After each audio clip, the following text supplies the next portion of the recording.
A type of ల్యాండ్లో invest చేయడం correct అని అంటారు? మన పర్పస్ ఆఫ్ ఇన్వెస్ట్మెంట్ ఎందుకోసము అన్నది క్లారిటీ ఉండాలి ఫస్ట్ మనకు. అది సెకండ్ ఇంకోటి ఏంటంటే రోకడా అంటే డబ్బులు ఉండాలి మన దగ్గర. నెక్స్ట్ ఇంపార్టెంట్ ఏంటంటే railway connectivity or metro connectivities ఎక్కడ ఉంది. సో జనాలు వచ్చినాక డెవలప్మెంట్ చేయరు, డెవలప్మెంట్ అయ్యే దగ్గరే జనాలు వస్తారు. వాళ్ళకి సంబంధించిన ఇన్ఫర్మేషన్ ఉంటుంది కాబట్టి తక్కువలో ఉన్నప్పుడే వాళ్ళు ఎక్కువ డబ్బులు పెట్టి కొనుక్కుంటారు. అవే గుడ్లు పెడతాం. నెక్స్ట్ ఇప్పుడు మేము ఇక్కడ ఉంటున్నాం, ఒక 5-10 ఏళ్ళకి ఇక్కడ నుంచి వేరే లొకేషన్కి వెళ్ళిపోతాం అన్నప్పుడు మెల్లిగా మనం అక్కడ షిఫ్ట్ అయిన తర్వాత మెల్లిగా లోన్ తీసుకొని అది తీసుకోవడమా, అక్కడ కన్స్ట్రక్షన్ చేసుకోవడమా, ప్లస్లు మైనస్లు అన్ని మీరు చూసుంటారు. మేము దీంట్లో అన్ని ప్లస్లు మైనస్లు చూసుంటాం. కానీ అందరూ పన్నెండు ఉద్దేశించి ఈ ఫీల్డ్కి వచ్చి అన్ని డెవలపర్ కదా, సెలబ్రిటీ అడ్వర్టైజ్మెంట్ చూసి మోసం. వాళ్ళని యాక్టర్ లాగానే చూడాలి, ఇన్ఫర్మేషన్ కోసం మాత్రమే తీసుకోవాలి. స్క్రాచ్ కార్డు మీరు ఎక్కడైనా డిమార్ట్ల దగ్గర కానీ ఎక్కడైనా వెళ్ళినప్పుడు రాస్తారు. తర్వాత మీకు లక్కీ డ్రా కూపన్ వచ్చింది, వైఫ్ అండ్ హస్బెండే రావాలని చెప్తారు. What is real estate? Real ఎస్టేట్లో ఆ పదాల మీనింగ్ ఏంటో అవి కూడా చెప్తారు. చాలా సింపుల్ చెప్తా. DTCP directorate of town and country planning. City దాటిన తర్వాత మున్సిపాలిటీ లిమిట్లో ఉంటాయి కదా, అవన్నీ DTCP కిందకి వస్తాయి. పబ్లిక్ అవసరం అయితే గవర్నమెంట్ రావాలి.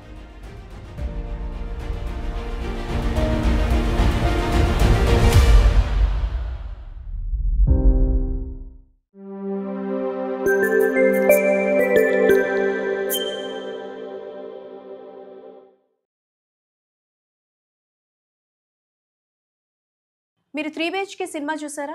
ఒకవేళ చూసుంటే చాలామందికి సొంత ఇల్లు కొనడానికి ఒక మిడిల్ క్లాస్ ఫ్యామిలీ ఎంత కష్టపడతారో అన్నది అర్థమవుతుంది. బట్ నాకేం అర్థమైందో తెలుసా? ఒక సొంత ఇల్లు కొనాలి అని అంటే ఈ రియల్ ఎస్టేట్ కావచ్చు, ల్యాండ్ గురించి కరెక్ట్ అవగాహన అన్నది ఉండాలి. సో అలాంటి అవగాహన మీకు ఇవ్వడం కోసం ఈరోజు మేము మీకు ఒక గెస్ట్ని పరిచయం చేయబోతున్నాం.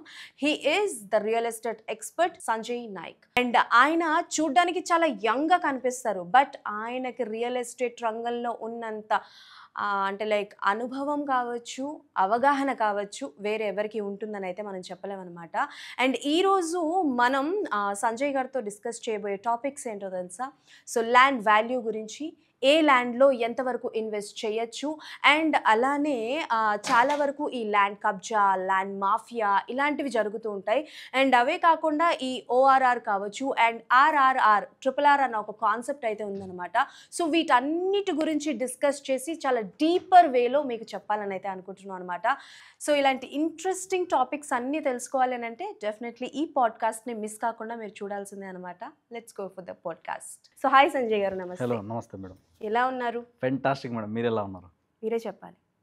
చాలా బాగున్నారు madam. Thank you so much. First thing ఏంటంటే రియల్ ఎస్టేట్ అన్నది ఒక పద్మ వ్యూహం అని నేను అంటాను. బికాస్ దాని గురించి ఫుల్గా అవగాహన ఉన్న వాళ్ళకి చిటిక పని, బట్ అవగాహన లేని వాళ్ళకి మాత్రం ఒక పద్మ వ్యూహం. సో అలాంటి పద్మ వ్యూహంలోకి సంజయ్ గారు ఎలా వెళ్ళారు? సో ప్రతి ఒక్కరి లైఫ్లో ఏంటంటే ఏదో ఒక టర్నింగ్ పాయింట్ వస్తుంది. సో అందరిలాగే నేను స్టూడెంట్నే. సో డే టైంలో కాలేజ్కి వెళ్తూ ఈవినింగ్ టైంలో నేను అంటే ఈ బిజినెస్లకు రాకముందు, మార్కెటింగ్ ఫీల్డ్కి రాకముందు ఏంటంటే డే టైంలో నేను కాలేజ్కి వెళ్ళేవాడిని. మళ్ళీ నా పాకెట్ మనీ కోసం, కాలేజ్ ఫీజుల కోసం ఈవినింగ్ టైంలో ఫంక్షన్ హాల్లో ఒక వెయిటర్గా వర్క్ చేస్తుండే. అంటే వచ్చిందే మిడిల్ క్లాస్ ఫ్యామిలీ, మనమేం కోట్ల ఆస్తులు ఉన్న వాళ్ళం కాదు, మన దగ్గర పెద్ద పెద్ద ప్రాపర్టీస్ ఏం బ్యాక్గ్రౌండ్లో లేవు. So middle class family, room rent కట్టాలి, రెస్పాన్సిబిలిటీస్ ఉంటాయి కాబట్టి అలా సర్వైవ్ అవుతున్నా నేను. సో ఒక ఫ్రెండ్ ద్వారా ఒక మార్కెటింగ్ ఆర్గనైజేషన్లోకి వచ్చిన. ఫస్ట్ MLM నెట్వర్క్ మార్కెటింగ్ కంపెనీస్లలో జాయిన్ అయినా, 2 years వర్క్ చేసిన. అక్కడ నుంచి డబ్బులు పెద్దగా సంపాదించలే, కానీ అసలు మార్కెటింగ్ రంగం అంటే ఏంది, దీంట్లో ఎంత ఉంటుంది ఫ్యూచరు, సో కెరియర్ ఎలా ఉంటుంది అన్నది ఒక క్లారిటీ వచ్చింది. 2 years తర్వాత ఏమైందంటే 2016లో నా బిజినెస్ స్టార్ట్ చేసిన. నా 10th క్లాస్ అయిపోగానే మార్కెటింగ్లోకి వచ్చిన. సో అప్పుడు ఏమైందంటే 2 years వర్క్ చేశాను. 2 years తర్వాత ఆ కంపెనీ బంద్ అయిపోయింది. బంద్ అయిపోయిన తర్వాత అగైన్ ఫ్రీలాన్సర్గానే ఉన్నా. డే టైంలో సేమ్ కాలేజ్ చేస్తూ, వేరే వర్క్ చేస్తూ, ఈవినింగ్ టైంలో నేను వచ్చేసి ఇలా వెయిటర్గానే నాతో పాటు ఒక 100 మంది 200 మంది స్టూడెంట్స్ ఉంటుండే. అంటే సంజయ్ గారు పార్ట్ టైంలో డబ్బులు సంపాదించుకుంటుండు, మనం కూడా ఖర్చులకు తీసుకొద్దాంలే, సాటర్డే సండే ఫ్రీనే కదా అని చెప్పి ఫ్రెండ్స్తో వెళ్తుండే నేను ఫంక్షన్ హాల్స్లో. అలా వెళ్తున్న టైంలో అగైన్ ఈ బిజినెస్ ఎండ్ అయిపోయిన తర్వాత నెక్స్ట్ రియల్ ఎస్టేట్ గురించి చెప్పారు నాకు. ఓకే. సో రియల్ ఎస్టేట్ గురించి చెప్పినప్పుడు ఏంటంటే ఫస్ట్ నేను భయపడ్డా. రియల్ ఎస్టేటా, మనకేమో నాలెడ్జ్ లేదు, స్కిల్స్ లేదు, టాలెంట్ లేదు, సర్కిల్ లేదు. రియల్ ఎస్టేట్ ఎవరు చేస్తారు? ఇక్కడ 4 ఉంగరాలు, ఇక్కడ 4 ఉంగరాలు వేసుకొని, వైట్ అండ్ వైట్ ఖద్దరు బట్టలు వేసుకొని, అవునా కదా, సినిమాల్లో చూస్తాం కదా మనం. సో అట్లా రియల్ ఎస్టేట్ అంటే వాళ్ళు చేస్తారు, మనం ఏడ చేస్తాము. సో నేను వచ్చిన కొత్తలో కూడా చాలామంది ఏమంటున్నారంటే నా ఫేస్ కట్కి మీసాలు కూడా రాలేవు, గడ్డం రాలేదు, బచ్చగాడు, పిల్లగాడు, పోరోడు, ఈయనేడ రియల్ ఎస్టేట్ చేస్తాడు, ఈయనతో నేడవుతుందని. కానీ నాకు ఎవరైతే రియల్ ఎస్టేట్లో తీసుకొచ్చిన పర్సన్, నా గురువు ఎవరైతే ఉన్నారో, హీఈస్ ఎక్స్పర్ట్.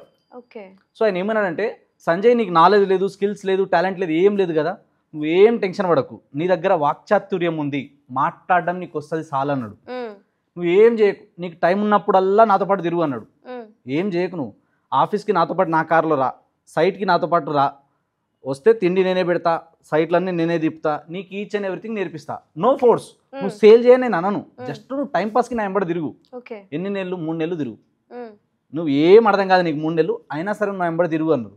సో ఆయన చెప్పిండు కదా అని స్టార్ట్ చేసిన. మరీ తిరగన్నాం కదా అని ఖాళీగా మనం కూర్చోలేం కదా, ఏదో మాట్లాడుతుంటే వింటుంటాం కదా. సో అట్లా స్టార్ట్ అయిందనమాట. 3 months నుంచి 9 months వరకు లెర్నింగ్ అయింది నాకు బాగా. 3 months నుంచి 9 months నేర్చుకుంటూ ఉన్నాను. ఈ మధ్యలో కూడా సైట్ విజిట్లు అయినాయి, ఫెయిల్ అయినాయి, కస్టమర్లు వచ్చి సగం పేమెంట్ కట్టి రిటర్న్ పోవడం, ఇట్లా జరిగిందనమాట real estate. But one fine day ఏమైందంటే, ఫిలిం నగర్ దగ్గర మోహన్ బాబు గారి ఇల్లు ఉంటుంది, అక్కడ నేను లిఫ్ట్ అడిగిన, నా దగ్గర బైక్ కూడా లేదు. సో రోడ్ల మీద లిఫ్ట్ అడిగితే ఒక పర్సన్ నాకు లిఫ్ట్ ఇచ్చాడు. లిఫ్ట్ ఇస్తే నేను ఏం చేసిన, వెనకాల కూర్చొని ఆయనకు చెప్తూ వచ్చిన, ఏం చేస్తాం తమ్ముడు అంటే, అన్న ఇట్లా రియల్ ఎస్టేట్ బిజినెస్ ఇస్తా, ఇట్లా ప్రాపర్టీస్ ఉన్నాయని చెప్తే బాగా నచ్చి వచ్చి సైట్ చూశారు, వచ్చింది ప్లాట్ బుక్ చేశారు, ఫస్ట్ సేల్ అయింది అది. అక్కడ నుంచి తర్వాత ఏమైపోయింది, నా కాలేజ్లో నాకు ఎవరైతే హెచ్ఓడి సార్ ఉన్నారో, నాకు చదువు చెప్పిన నా గురు, ఆయనకి చెప్పిన. ఆయన చెప్తే అరే ఆ రైసా కమ్ రేట్ మే మెరకు బి కుछ ప్రాపర్టీ దిలో అని అన్నాడు. ఆయన వచ్చి 2 కొన్నారు, వాళ్ళ బావ 2 కొన్నారు, 4. ఇంకా అక్కడ నుంచి స్టార్ట్ అయింది. ఇంకా అంటే స్టార్టింగ్ 9 months చాలా స్ట్రగుల్ చేసిన.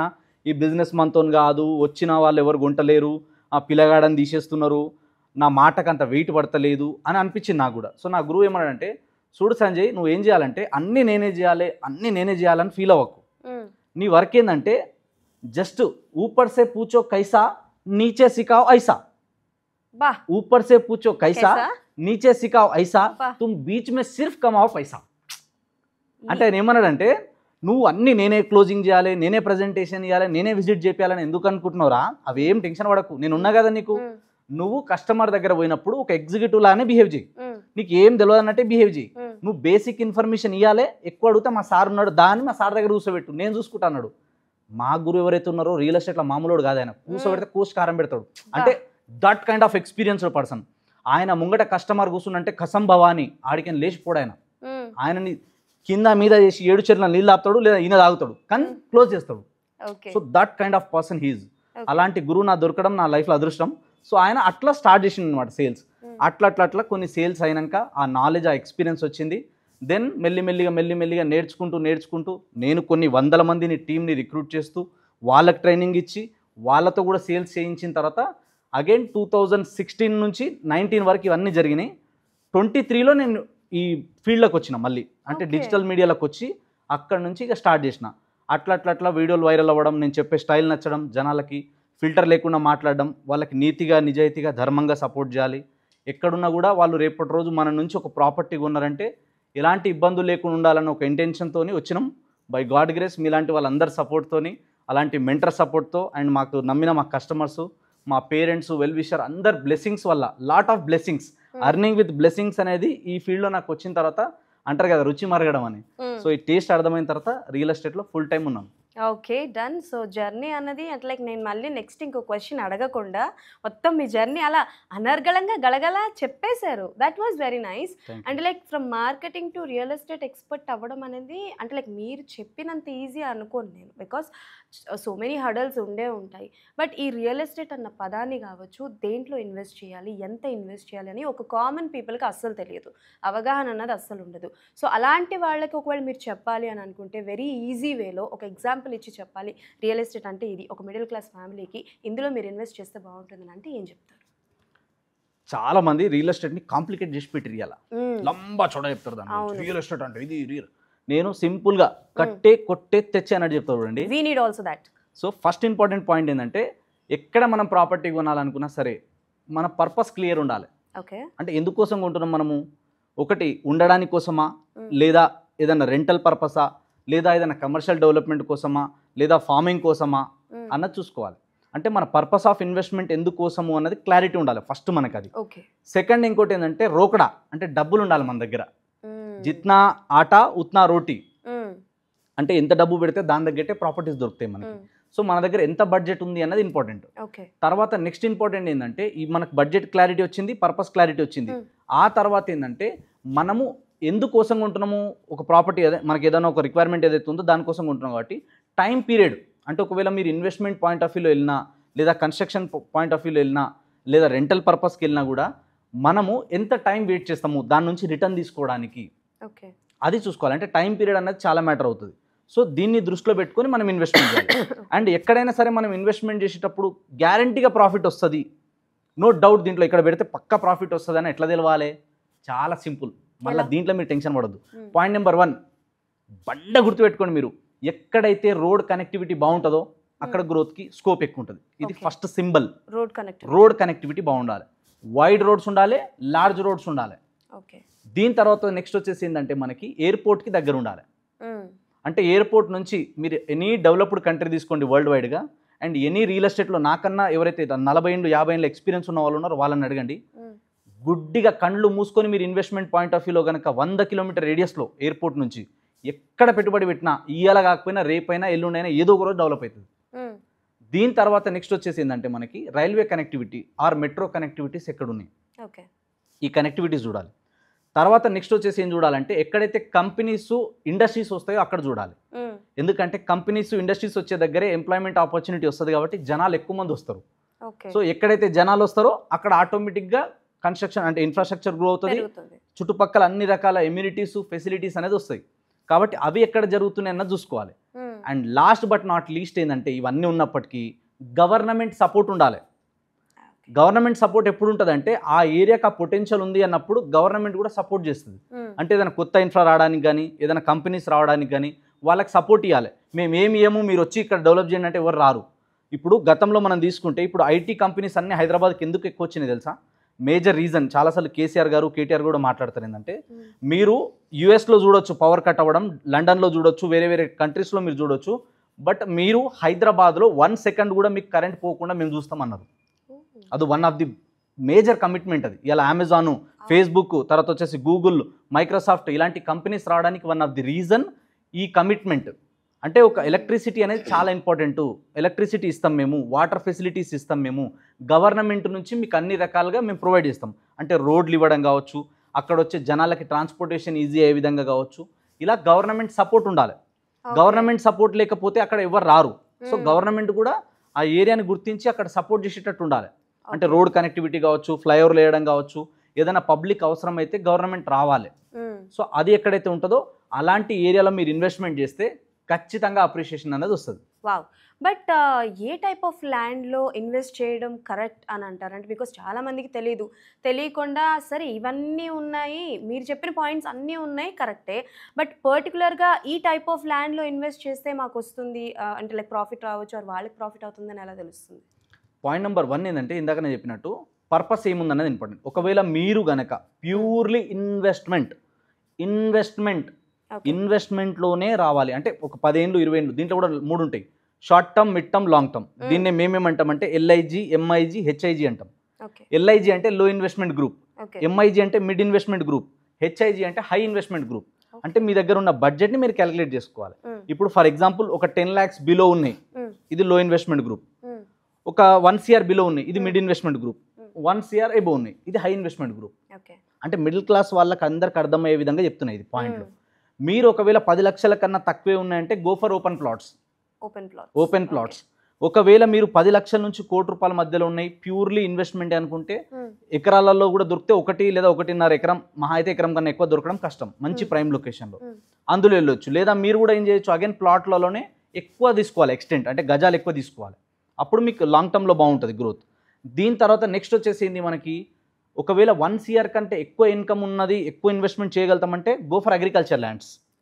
అగ్రికల్చర్ ల్యాండ్లో ఫ్యూచర్లో అద్భుతమైన ఆపర్చునిటీ ఉన్నాయి. ఇలా రీసెంట్గా ఒక ఆర్టికల్ కూడా నేను చదివినా, అది విన్న తర్వాత మైండ్ బ్లాక్ అయిపోయింది. ఏంటంటే బిల్ గేట్స్ గారు ప్రపంచంలోనే one of the richest person లిస్ట్లో ఉంటారు. ఆయన 2,70,000 ఎకరాల ల్యాండ్ కొనిపెట్టుకున్నాడు యూఎస్లో. ప్రపంచంలో ఉన్న అందరు ధనవంతుల దగ్గర ల్యాండ్ బ్యాంకింగ్ ఎక్కువ ఉంటుంది. ల్యాండ్ లార్డ్, భూస్వాములు అని ఎందుకు అంటారంటే భూములు ఎవరి దగ్గర అయితే ఎక్కువ ఉంటుందో వాళ్ళే కింగులు. మొన్న రీసెంట్గా జరిగిన యుద్ధాల కారణం కూడా ల్యాండే. సో ల్యాండ్ అనేది అంత పవర్ఫుల్.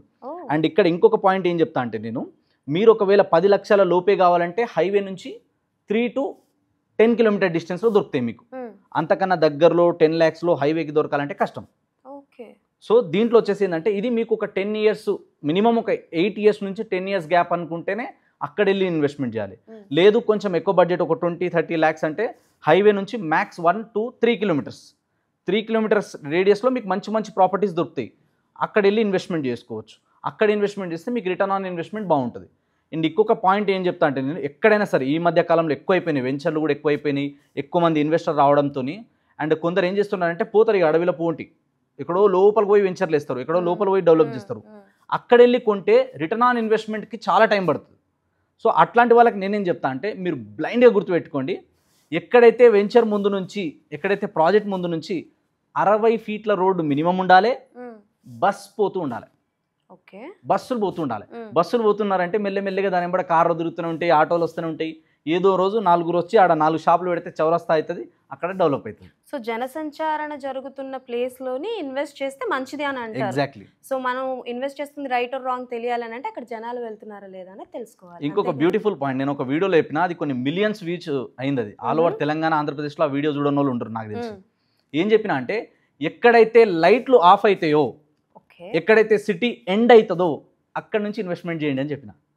అర్థం కాలేదు చాలా మందికి, ఇదేంది లైట్లు ఆఫ్ అవ్వడము, ఇదేంది సిటీ ఎండ్ అవ్వడం అన్నారు. ఇప్పుడు ఒక మున్సిపాలిటీ లెవెల్ తీసుకోవాలి ఎప్పుడన్నా సరే. అంటే మనం ఓఆర్ఆర్ దాటిన తర్వాత ఎనీ మున్సిపాలిటీ, ఇక్కడ తీసుకుంటే మనకు సదాశివపేట కావచ్చు, ఇక్కడ బెంగళూరు హైవేలో తీసుకుంటే షాద్నగర్ కావచ్చు, లేదా జడ్చర్ల కావచ్చు, శ్రీశైలం హైవేలో తీసుకుంటే మనకు కడతాల్, ఆమన్గల్ కావచ్చు, ఇట్లా XYZ ప్లేసెస్ ఉన్నాయి. సో ఎక్కడ మనం ఇన్వెస్ట్మెంట్ చేయాలంటే, ఇప్పుడు హైదరాబాద్ లిమిట్ అయిపోయిన తర్వాత నెక్స్ట్ మెట్రో అంటే మనకి నెక్స్ట్ మున్సిపాలిటీ ఎక్కడ ఉందన్న చూడాలి. మున్సిపాలిటీ, ఆ మున్సిపాలిటీ లిమిట్లో కొనడానికి ట్రై చేయాలి ఫస్ట్. గ్రోత్ ఎప్పటికైనా స్పీడ్ ఉంటుంది ఆడ. లేదు ఆ మున్సిపాలిటీ లెవెల్లో బడ్జెట్ ఎక్కువ ఉంది, అంత మన బడ్జెట్లో రావట్లేదు అన్నప్పుడు ఏం చేయాలంటే, ఇక్కడ ఎండ్ అయిపోయిన దగ్గర లైట్లు ఆఫ్ అవుతాయి కదా, మీరు ఎనీ మున్సిపాలిటీ చెక్ చేయండి, హైదరాబాద్ సరౌండింగ్ ఒకసారి ట్రై చేయండి. మున్సిపాలిటీ ఎంట్రీ అయ్యేటప్పుడు మీకు లైట్లు కనిపిస్తాయి, ఎగ్జిట్ అయ్యే దగ్గర లైట్లు కనిపిస్తాయి. ఆ ఎంట్రీ ఎగ్జిట్ తప్ప అవతల మనకి లైట్లు కనిపించవు, మళ్ళీ పెద్ద పెద్ద లైట్లు కనిపించవు. అక్కడ నుంచి ఇన్వెస్ట్మెంట్ చేయడం స్టార్ట్ చేయాలి. ఇదేదో ట్రిక్ చాలా బాగుంది. అక్కడ నుంచి మీరు ఇన్వెస్ట్మెంట్ చేస్తే రాసి పెట్టుకొని మీకు అద్భుతమైన అప్రిషియేషన్ వస్తుంది. నా 8 సంవత్సరాలలో నేను చాలా డీటెయిల్గా రీసెర్చ్ చేసి ఎనాలసిస్ చేసిన తర్వాత నాకు అర్థమైన కొన్ని బుల్లెట్ పాయింట్స్ ఇవి. అక్కడ నుంచి మీరు పెట్టుబడి పెట్టండి. ఇందాక చెప్పినట్టు బస్సులు పోతుండాలి. తర్వాత వచ్చేసి ఏంటంటే, ఏదన్నా సరే కంపెనీస్కి, ఇండస్ట్రీస్కి ఒక 10 కిలోమీటర్ రేడియస్ చూసుకోండి. ఇండస్ట్రీకి పక్కనే ఆనుకొని కొనొద్దు ఎప్పుడు. ఇండస్ట్రీకి 10 కిలోమీటర్ రేడియస్లో కొనాలి. టౌన్కి, మున్సిపాలిటీస్కి దగ్గర ఉండాలి. అండ్ ఇంకొక పాయింట్, ఓన్లీ హైవేలకే కొంటే, హైవేని ఆనుకొని కొంటే కూడా రేట్లు పెరగవు. చాలామంది అది ఒక భ్రమలో ఉంటారు, హైవే కొంటే మస్తు రేట్లు పెరుగుతాయి అనుకుంటారు. హైవేలలో కమర్షియల్ పాయింట్ ఆఫ్ వ్యూలో బాగుంటుంది, రెసిడెన్షియల్ పాయింట్ ఆఫ్ వ్యూలో కమర్షియల్లో సెట్ అవ్వదు. అంటే ఇండస్ట్రియల్ పరంగా మీరు చూసుకున్నా, ఒకవేళ కమర్షియల్గా తీసుకున్నా వేరే ఉంటుంది, కానీ రెసిడెన్షియల్గా తీసుకునేటప్పుడు ఒక జంక్షన్కి దగ్గర ఉండాలి. అంటే ఇక్కడ నుంచి ఇప్పుడు ఈ రోడ్ నుంచి లెఫ్ట్ తీసుకుంటే ఓ 20 కిలోమీటర్లు వెళ్తే పెద్ద ఏరియా వస్తుంది, ఓ 20 కిలోమీటర్లు వెళ్తే పెద్ద చౌరస్తా వస్తుంది, పెద్ద టౌన్ వస్తుంది. అట్లాంటి సర్కిల్కి దగ్గర కొనాలి, అప్పుడే రేట్ అప్రిషియేషన్ వస్తుంది. లేకపోతే హైవేకు ఉన్నంత మాత్రాన కూడా హైవేలకు వచ్చి ఇల్లులు కట్టుకోరు చాలా మంది, ఆ డిస్టర్బెన్స్, పొల్యూషన్ ఉంటుంది కాబట్టి. చాలా నిజం. అండ్ అంటే లైక్ ఇది నా పర్సనల్ డౌట్, కొన్నిసార్లు ఎలా ఉంటాయంటే ఈ మాల్స్ చాలా అంటే లైక్ సిటీకి కొంచెం దూరంగా కడుతూ ఉంటారు. ఒక పెద్ద ఏరియా, ఒక ల్యాండ్ తీసుకొని అందులో కొన్ని అంతస్తుల వరకు కడుతుంటారు. చాలా వరకు మూవీస్లో చూపిస్తారు, లైక్ ఒక ల్యాండ్లో ఒక 7 ఫ్లోర్స్ వరకే కట్టుకోవాలి, 10 ఫ్లోర్స్ వరకే కట్టుకోవాలి అని చెప్పి, దానికి మించి కట్టుకుంటే ఇబ్బందులు ఏవో అవుతాయి అంటారు. సో ఇవన్నీ డిసైడ్ చేసేది ల్యాండ్ అయినా ఆర్ ఎల్స్ లైక్ ల్యాండ్ చుట్టుపక్కల ఉంటున్న ఏరియానా, ఒక మాల్ తయారు చేయాలని అంటే ఆ ల్యాండ్కి ఉండాల్సిన క్వాలిటీస్ ఏంటి? ఒక ఏరియాలో కమర్షియల్ డెవలప్మెంట్స్ అంటే ఇందాక మనం ఫస్ట్ మాట్లాడినట్టు రోడ్ కనెక్టివిటీస్ బాగుండాలి. అంటే ఎక్కడైతే రోడ్ వైండింగ్ ఎక్కువ ఉందో, ట్రాన్స్పోర్టేషన్ ఎక్కడైతే ఎక్కువ ఉంటుందో, జనసాంద్రత మీరు అన్నట్టుగా అది ఫస్ట్ చూస్తారు. ఇప్పుడు మీకు ఎగ్జాంపుల్ తీసుకుంటే కొన్ని మార్ట్స్ ఉన్నాయి మనకి. ఇప్పుడు బాలకృష్ణ గారు ఒక యాడ్ ఇస్తారు, exact I don't know the brand name, వాళ్ళది పటాన్చెరు సైడ్ ఉంటుంది. ఇంకా కొన్ని వచ్చేసి మార్ట్లు ఉంటాయి మనకి, కొన్ని మార్ట్స్ పేరు కూడా మనకు కొన్ని ఉన్నాయి. లైక్ ఇప్పుడు మనకి వాల్ మార్ట్స్ కానీ ఇట్లాంటివి కొన్ని ఉంటాయి. డిమార్ట్ కూడా ఇంతకుముందు సిటీ అవుట్స్కట్లో ఉంటుంది. సో అలా ఉంటుండే. అక్కడ వచ్చిన తర్వాత ఏంటంటే ఇప్పుడు జనసాంద్రత అనేది మెల్లిమెల్లిగా పెరుగుతూ. సో వీళ్ళు ఎక్కడ డెవలప్మెంట్ బాగా చేస్తారంటే, ఎక్కడైతే జనసాంద్రత బాగుంటుందో అలాంటి ఏరియాలో పోయి ఇన్వెస్ట్మెంట్ చేస్తారు. అంటే ఇక్కడ నుంచి జనాలు వస్తున్నారు, పోతున్నారు అన్నప్పుడు ఇక్కడ ఒక డెవలప్మెంట్ చేస్తే గ్రోత్ అవ్వడానికి స్కోప్ ఉంది అని చెప్పి. అండ్ చాలామంది ఇప్పుడు మెక్డొనాల్డ్స్ కావచ్చు, వీళ్ళందరూ కూడా ఏమంటే వాళ్ళు బ్రెడ్ అమ్ముతున్నారు అనుకుంటారు. బ్రెడ్ అమ్మి డబ్బులు సంపాదించలే వాళ్ళు ఏం చేస్తారంటే, ప్రైమ్ లొకేషన్ ఎక్కడుందో ముందు అక్కడ ప్రాపర్టీ కొంటారు, వీళ్ళే ప్రాపర్టీ కొంటారు, వీళ్ళే డెవలప్ చేస్తారు, వీళ్ళ ఫ్రాంచైజీ రెంట్కి ఇస్తారు. ఫ్రాంచైజీ నుంచి డబ్బులు వస్తాయి, రెంట్ల నుంచి డబ్బులు వస్తాయి, ప్రాపర్టీ వీళ్ళదే ఉంటుంది. పెద్ద స్కామే. అంటే ఇది బిజినెస్ ట్రిక్ ఇది. అట్లా మనం కూడా ఏం చేయాలంటే, ఎక్కడైతే ట్రాన్స్పోర్టేషన్ ఎక్కువ ఉంటుందో అక్కడ మాల్స్ కడతారు. అంటే అక్కడ ట్రాన్స్పోర్టేషన్ బాగుంది, ఎంప్లాయ్మెంట్ ఆపర్చునిటీ ఉందన్నప్పుడు జనాలు వస్తారు. ఓకే. సో జనాలు ఇక్కడ రావడానికి స్కోప్ ఉంది అని తెలుసుకొని డెవలప్ చేస్తారు. చాలామంది ఏమనుకుంటారు అంటే జనాలు వచ్చినాక డెవలప్ చేస్తారేమో అనుకుంటారు. నో, ఎక్కడైతే ఇన్ఫ్రా వస్తుందో అక్కడ జనాలు వస్తారు. జో దిక్తా హై వహీ బిక్తా హై. ఓకే. సో అట్లా ఎప్పుడైతే ఇప్పుడు ఫోరం మాలే ఉంది ఎగ్జాంపుల్, ఆ ఏరియాలో ఏముండే ఇంతకుముందు మొత్తం గుట్టలు రాళ్ళు రప్పలే ఉండే ఆ ఏరియాలో. అవును, అవును. కానీ ఆ ఫోరం మాల్ కట్టిన తర్వాత ఈ ఏరియాకి ఆటోమేటిక్ డిమాండ్ పెరిగిపోతుంది. లూలు మాల్ ఏముండే ఇక్కడ మనకి మెజెస్టిక్, రీసెంట్‌గా. ఈ దీని అవతల కూడా చూడండి మీరు, ఇంకొంచెం ముందుకెళ్తే మియాపూర్, బాచిపోలి ఆ ఏరియా చూడండి ఒకసారి, హైటెక్ సిటీ చూడండి, రాళ్ళు రప్పలే కదా ఇవన్నీ. సో ఇక్కడ ఏంటంటే ఎట్లయితే ఒక్కొక్క కంపెనీ వస్తుంటుందో జనాలు వస్తుంటారు. ఓకే. సో జనాలు వచ్చినాక డెవలప్మెంట్ చేయరు, డెవలప్మెంట్ అయ్యే దగ్గరే జనాలు వస్తారు. సో డెవలపర్ అంటే జనాలను తీసుకురావాలి మనము, ఇక్కడ డెవలప్ చేయాలంటే బిజినెస్ మ్యానే ఆలోచిస్తారు ఫస్ట్. అంటే గవర్నమెంట్ నెక్స్ట్ ఇంకొక సూత్రం చెప్తా, మీరు అడిగిరు కాబట్టి పాయింట్లో గుర్తుకొచ్చింది. ఇది ఒక బండ గుర్తుపెట్టుకోండి మీరు ఇన్వెస్ట్మెంట్ పాయింట్ ఆఫ్ వ్యూలో. ఇది రాంగ్ అని ప్రూవ్ చేసిన వాళ్ళు లేరు ఇప్పటివరకు రియల్ ఎస్టేట్ హిస్టరీలో. అట్లాంటి స్ట్రాటజీలో ఇది ఒకటి నేను అనుకున్నా. ఎక్కడైతే పెద్ద పెద్ద రాజకీయ నాయకులు ఇన్వెస్ట్మెంట్ చేస్తారో అక్కడ పోయి మీరు ఇన్వెస్ట్మెంట్ చేయండి. ఓకే. ఎక్కడెక్కడైతే పెద్ద పెద్ద ఫిలిం స్టార్స్ ఇన్వెస్ట్మెంట్ చేస్తారో మీరు అక్కడ పోయి ఇన్వెస్ట్మెంట్ చేయండి. అడ్వర్టైజ్మెంట్ చేసే దగ్గర అంటలే, వాళ్ళు ఇన్వెస్ట్మెంట్ చేసిన దగ్గర చేయాలని చెప్తున్నా. ఓకే. ఇంకొకటి వచ్చేసి ఏంటంటే ఎక్కడెక్కడైతే పెద్ద పెద్ద బిజినెస్ మ్యాన్లు ఇన్వెస్ట్మెంట్ చేస్తారో అక్కడ మీరు ఇన్వెస్ట్మెంట్ చేయండి, అప్రిషియేషన్ గ్యారంటీ. ఓకే. ఎందుకంటే ఇప్పుడు మీకు నాకు మనం కామన్ పీపుల్ మనకి ఎక్కువ ఇన్ఫర్మేషన్ ఉంటుందా ఇన్సైట్ రియల్ అంటే గవర్నమెంట్ సంబంధించి, వాళ్ళకి ఎక్కువ ఉంటుందా? అఫ్కోర్స్ వాళ్ళకి. ఎందుకు? వాళ్ళకి రాజకీయ నాయకులతో టచ్ ఉంటుంది, బిజినెస్ మ్యాన్లతో టచ్ ఉంటుంది, వాళ్ళన్నీ కలిపి బిజినెస్ రన్ చేస్తూ ఉంటారు. సో వాళ్ళకి ఆ డాటా మొత్తం ముందే ఉంటుంది వాళ్ళ దగ్గర. నెక్స్ట్ 20 ఏళ్లలో ఎక్కడెక్కడ డెవలప్ అవుతుందో వాళ్ళకి సంబంధించిన ఇన్ఫర్మేషన్ ఉంటుంది కాబట్టి తక్కువలో ఉన్నప్పుడే వాళ్ళు ఎక్కువ డబ్బులు పెట్టి కొనుక్కుంటారు, అవే గుడ్లు పెడతా ఉంటాయి. ఓకే. సో అట్లా. అండ్ ఇప్పటి వరకు ఇన్వెస్ట్మెంట్ గురించి మాట్లాడుకున్నాం. బట్ ప్రతి ఒక్కరికి అంటే లైక్ ఒక మనిషి పుట్టారంటే ప్రతి ఒక్కరికి ఉండే కోరిక ఇల్లు కట్టుకుందామని ఉంటుంది.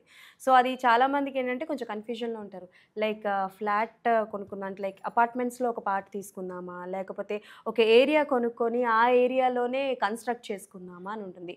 సో అలాంటి వాళ్ళకి, అలాంటి కన్ఫ్యూజన్లో ఉన్న వాళ్ళకి సంజయ్ గారి దగ్గర నుంచి వచ్చే సలహా ఏంటి? అగైన్ ఇక్కడ మళ్ళీ ఒకటే పాయింట్కి వస్తుంది. ఎందుకంటే అల్టిమేట్ ఒకటే పర్పస్ అనేది అన్నిటికంటే ఇంపార్టెంట్. ఇది క్లారిటీ లేకపోతే మనం ఏంటంటే అటు ఇటు తిరుగుతూ ఉంటాం, కన్ఫ్యూజ్ అవుతూ ఉంటాం. సో ఫస్ట్ మనం ఏంటంటే ఒకవేళ మనము వర్కింగ్ ప్లేస్కి నియర్ బై ఉండాలి, సో సేఫ్టీ సెక్యూరిటీ ఉండాలి, కొంచెం మంచి కమ్యూనిటీలోనే ఉండాలి, మనం అంత అమౌంట్ ఎఫర్ట్ చేస్తాము అనుకుంటే కనుక go for high rise communities or standalone buildings. Standalone అంటే సింగిల్ ఒక 5 ఫ్లోర్ 6 ఫ్లోర్ల అపార్ట్మెంట్లు ఉంటాయి కదా, అవి దాంట్లో కొంచెం తక్కువ రేట్లో వస్తాయి, అందులో వెళ్ళి కొనవచ్చు. లేదు మంచి గేటెడ్ కమ్యూనిటీలో కావాలంటే ప్రైస్ కొంచెం ఎక్కువ ఉంటుంది, కానీ దాంట్లో సేఫ్టీ సెక్యూరిటీ కొంచెం ఎమ్యూనిటీస్ ఎక్కువ ఉంటాయి, బయటికి తిరగాల్సిన పని ఉండదు, సో కొంచెం ప్రైవసీ అనొచ్చు, ఇవన్నీ ఉంటాయి అన్నమాట దాంట్లో. కాబట్టి దానికి ప్రిఫరెన్స్ ఇచ్చే వాళ్ళు, దగ్గరలో కావాలి, బడ్జెట్ ఎఫర్ట్ చేస్తాము, కొంచెం కంఫర్ట్ లగ్జరీ అన్నీ కావాలనుకునే వాళ్ళు హై రైజ్కి వెళ్తారు. లేదు అంత అమౌంట్ ఎఫర్ట్ చేయలేము, కొంచెం తక్కువ బడ్జెట్ అయినా పర్లేదు అనుకుంటే స్టాండలోన్కి వెళ్ళొచ్చు. లేదు అది కూడా లేదు, కొంచెం మనకి ఇండిపెండెంట్గానే ఉండాలి అనుకున్న వాళ్ళు కొంచెం మంచి గేటెడ్ కమ్యూనిటీస్లలో ఉంటాయి కొన్ని విల్లాస్ కావచ్చు, లేదా ఇండిపెండెంట్ హౌస్ కావచ్చు, అందులో వెళ్ళవచ్చు. విల్లాస్ అంటే అది కొంచెం లగ్జరీ సెగ్మెంట్, అది ఇంకా ఎక్కువ బడ్జెట్ ఉంటుంది, ఎక్కువ పెడతాం అనుకున్న వాళ్ళు విల్లాస్కి వెళ్తారు, లేదా ఇండిపెండెంట్ హౌస్ కానీ తీసుకోవచ్చు. అవన్నీ సెట్ అవుతలేదంటే చాలామంది ఏం చేస్తారు, తక్కువ బడ్జెట్ ఉంటే ఇవి ఏం వస్తలేవు అన్నప్పుడు ఈ బడ్జెట్ తీసుకెళ్ళి సిటీ అవుట్స్కట్లో ఇన్వెస్ట్మెంట్ చేసి పెట్టుకుంటారు. అట్లా మల్టిపుల్గా ఒక 500 గజాలు 1000 గజాలు కొని పెట్టుకుంటే ఓ 5 ఏళ్ళకి అవే కొంచెం అప్రిషియేషన్ వచ్చినప్పుడు అమ్ముకుంటే ఆ డబ్బులు తీసుకొచ్చి ఇక్కడ పెట్టి ఇంకేదైనా తీసుకుంటారు. సో అట్లా మీ పర్పస్ ఏముంది, మీ దగ్గర ఎంత క్యాష్ ఉంది అంటే ఎంత డబ్బులు ఉంది, లేదా కొందరు ఏం చేస్తారు, ఫర్ ఎగ్జాంపుల్ నాకు సేఫ్ జాబ్ ఉంది, రెగ్యులర్గా మినిమం ఇంత ఇన్కమ్ వస్తుంది, సో ఇంత ఈఎంఐ నేను పే చేయగలుగుతాము.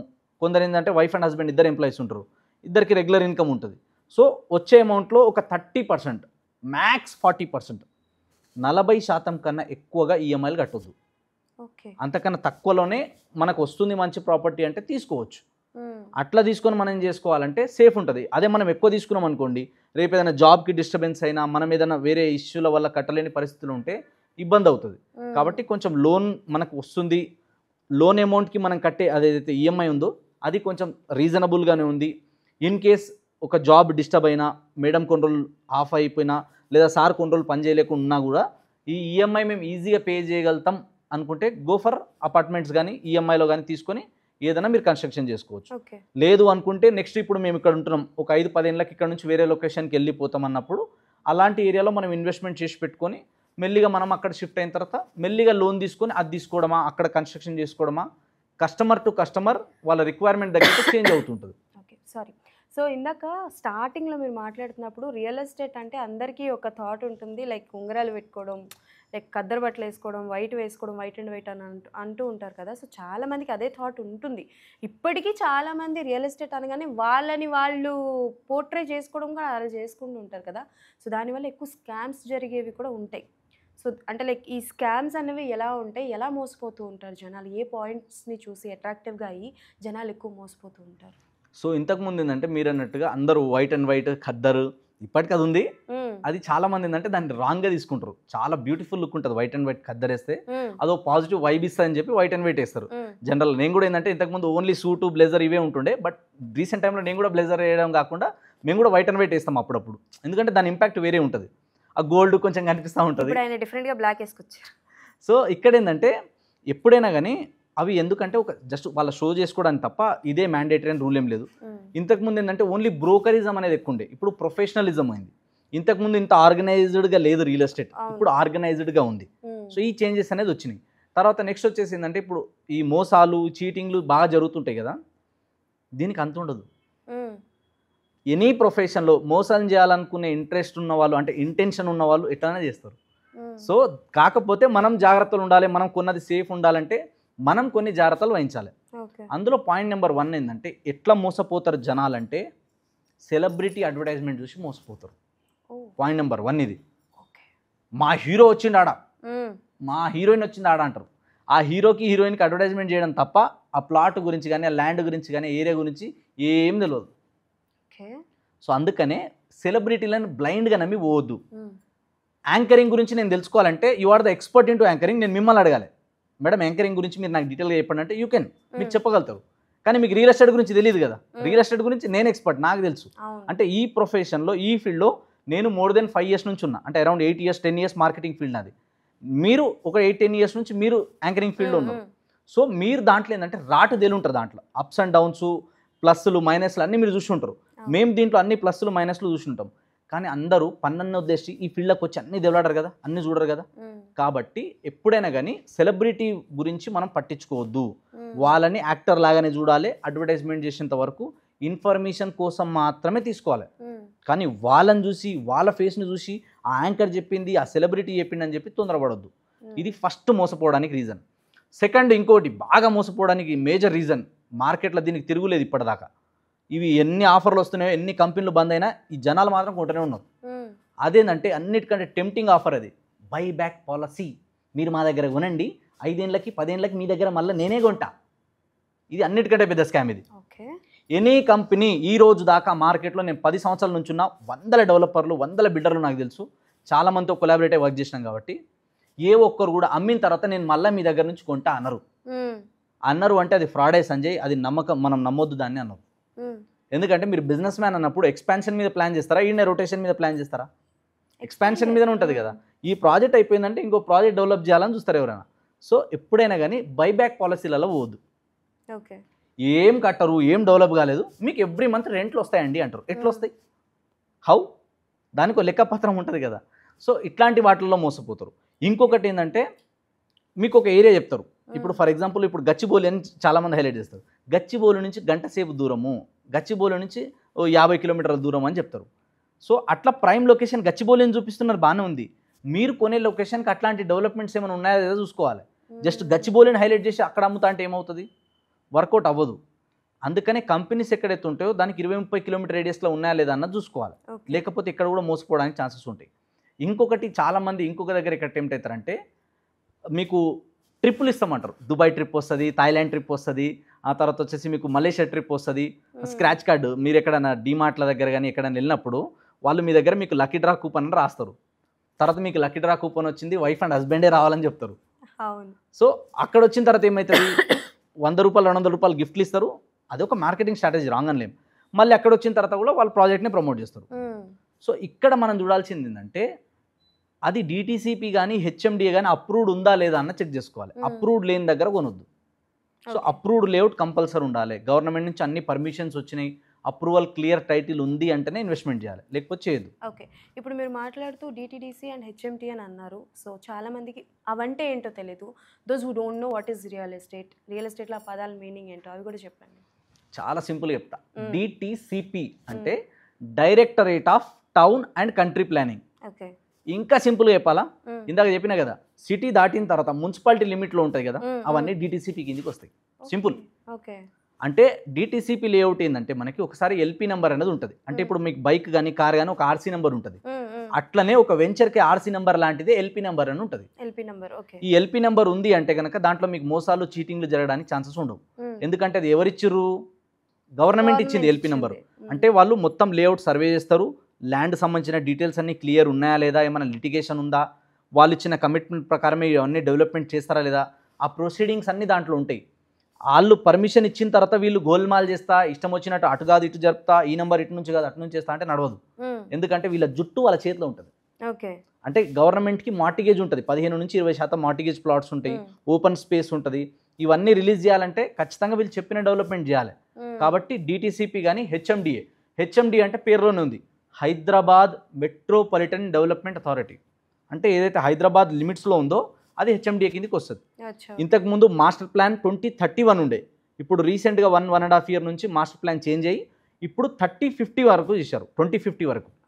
సో 2050 వరకు మాస్టర్ ప్లాన్. అంటే ఆ ఏరియా ఎక్కడ దాకా అయితే లిమిట్స్ వస్తున్నాయో, అంటే సింపుల్ చెప్పాలంటే రీజనల్ లింక్ రోడ్ వరకు ఇదంతా కూడా హెచ్ఎండిఏలోకి వస్తుంది అనమాట. పాత లేఅవుట్లు డిటిసిపి ఉంటే డిటిసిపినే ఉంటుంది, జీపీ ఉంటే జీపీనే ఉంటుంది, హెచ్ఎండిఏ ఉంటే హెచ్ఎండిఏ ఉంటుంది. ఇప్పుడు కొత్తగా అప్లికేషన్ వేసుకునే వాళ్ళు హెచ్ఎండిఏ పర్మిషన్ తెచ్చుకోవచ్చు. సో ఈ అప్రూవ్డ్ ఉన్న లేఅవుట్లలో ఏముంటుందంటే రోడ్లు, ఎలక్ట్రిసిటీ, డ్రైనేజ్, వాటరు, ఇవన్నీ ఫెసిలిటీస్ వాళ్ళు ఇస్తారు కాబట్టి సేఫ్ ఉంటుంది, సెక్యూర్ ఉంటుంది. రేపటి రోజు అమ్మాలనుకున్నా ఈజీ టు రీసేల్ ఉంటుంది. ఇది మెయిన్గా మనం చూసుకోవాలి. అండ్ ఇందాక మనం అన్నట్టు చీటింగ్లో జరగడానికి ఇంకొకటి ఏంటంటే ప్రైస్ దగ్గర టెంప్టింగ్ అవుతారు చాలామంది. ఒక పెద్ద బిల్డర్నో పెద్ద డెవలపర్నో చూపిస్తారు, వీళ్ళు ఇంతకు అమ్ముతున్నారు, మేము గింతకే అమ్ముతున్నాం, వాళ్ళకి వీళ్ళకి ప్రైస్ కంపారిజన్ అనేది చేస్తారనమాట చాలామంది. సో తక్కువలో వస్తుంది అని పోతారు. నేను చాలాసార్లు చెప్పిన, నా బ్యూటిఫుల్ పాయింట్ ఇది, నా ఆఫీస్లో కూడా రాసుకుని ఉంటా, హర్ అచ్చీ చీజ్ మెహంగీ హోతీ హే, good things always expensive. So మంచిది ఎప్పుడు కూడా కొంచెం రేట్ ఎక్కువ ఉంటుంది. ఎందుకు రేట్ ఎక్కువ ఉంటుంది అంటే అది ప్రీమియం క్వాలిటీ ఉంటుంది. మీకు ఎగ్జాంపుల్ చెప్తా, మీరు ఎప్పుడైనా బాటా షోరూంలో పోయి చెప్పుల క్వాలిటీ చెక్ చేస్తారా? ఎందుకు? మినిమం ప్రైస్ తీసుకుంటారు, అట్లనే మినిమం క్వాలిటీ ఉంటుంది. బాటా షూ తీసుకున్నామంటే 6 నెలలు గ్యారెంటీ లేదు, రఫ్ అండ్ టఫ్ ఆడినా కూడా అన్నట్టు ఉంటుంది. ఎందుకు అంటే వాళ్ళు అట్లా మెయింటైన్ చేస్తారు కాబట్టి. టాటా ప్రోడక్ట్ అంటే చలో టాటా వాళ్ళది మినిమం ప్రోడక్ట్ ఉంటుంది, మినిమం సేఫ్టీ ఉంటుంది. అట్లా కొన్ని బ్రాండ్స్ ఉన్నాయి మార్కెట్లో. అట్లనే రియల్ ఎస్టేట్లో కొనేటప్పుడు కూడా బ్రాండ్ మ్యాటర్ కూడా అవుతుంది. అంటే అమ్మే డెవలపర్ కావచ్చు, వాళ్ళది కూడా మ్యాటర్ ఉంటుంది. ఎందుకంటే మంచి రెప్యుటేషన్ ఉన్నది, మార్కెట్లో మంచి గుడ్ విల్ ఉంది అన్నప్పుడు రీసేల్కి వెళ్ళేటప్పుడు ఈజీ ఉంటుంది. మార్కెట్లో పేరు లేదు, బ్రాండ్ లేదు అన్నప్పుడు ఏంటంటే రేపటి రోజు రీసేల్కి వెళ్ళేటప్పుడు ఇబ్బందులు వస్తాయి. సో అట్లా కూడా చాలా చూసినాం మనం. ఎందుకంటే వాళ్ళు పలానా బ్రాండ్ అన్నాం అనుకోండి, హైదరాబాద్లో కొన్ని బ్రాండ్లు ఉన్నాయి, వాళ్ళ పేర్లు చెప్తే ఇట్లా లాంచింగ్ పెట్టారంటే 90% సోల్డ్ అవుట్ అవుతాయి బ్రాండ్ మీదనే. ఎందుకంటే పలానా బ్రాండ్ అంటే వాళ్ళకి తిరుగులేదు, ఇంకా పైసలు అట్లనే తీసుకుంటారు, డెవలప్ అట్లనే చేస్తారు. సో అట్లా కొంచెం బ్రాండ్ ఉన్న కంపెనీ తీసుకోవాలి. మళ్ళీ బ్రాండ్ అంటే ఎంత లార్జ్ కంపెనీ అన్నది కాదు, ఎంత క్వాలిటీ ప్రోడక్ట్ ఇస్తున్నారు అన్నది మ్యాటర్. అంటే చేసిన 4 వెంచర్లు అయినా సరే బాగా డెవలప్ చేసిరా లేదా, చేసిన 4 అపార్ట్మెంట్లు కట్టినైనా సరే మంచి కట్టిరా లేదా, క్వాలిటీ ఉందా లేదా, ఇది చూడాలి మనం. అట్లా క్వాలిటీ పరంగా, లీగల్ పరంగా క్లియర్ ఉన్నాయా లేదా చూసుకోవాలి. అండ్ ప్రైస్ విషయంలో ఎప్పుడు టెంప్ట్ అవ్వద్దు. నేను మళ్ళీ ఏం చెప్తా అంటే, ఈరోజు ₹1,00,000 మీకు ఎక్కువ అనిపించచ్చు, ఈరోజు ₹1,00,000 కట్టడానికి మీకు ఇబ్బంది అనిపించచ్చు, కానీ 1,00,000 ఇవ్వాలి కాకపోతే రేపు సంపాదించుకుంటారు మీరు, ఇంకో 1 yearలోనో 6 monthsలోనో సంపాదిస్తారు. కానీ ఇవాళ ఒక మంచి ప్రాపర్టీ కొనుక్కుంటే రేపు మీకు పీస్ ఉంటుంది, ప్రాఫిట్ ఉంటుంది. ఇవాళ మీరు కనుక ₹1,00,000కి కొంచెం వెనక ముందయ్యి ఆగిపోయారు అనుకోండి, ₹1,00,000 కోసం మీరు తగ్గిపోయిన దగ్గర ఏమవుతుందంటే రేపు రీసేల్కి వెళ్ళేటప్పుడు ఛాలెంజెస్ వస్తాయి. అప్పుడు ఏమవుతుంది, అరే అప్పుడే ఇంకో 1,00,000 పెట్టుంటే బాగుంటుండే అన్న ఫీలింగ్ ఎక్కువ వస్తుంది.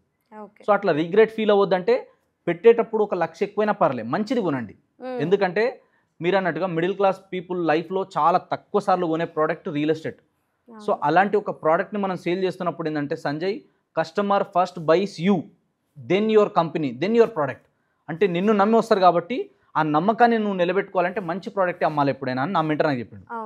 సో ఎప్పుడైనా కస్టమర్కి నేను ఇచ్చే సజెషన్ ఏంటంటే 1,00,000 ఎక్కువైనా పర్లే, అడ్జస్ట్ చేసుకోను, లోన్ తీసుకోండి మంచి ప్రాపర్టీ.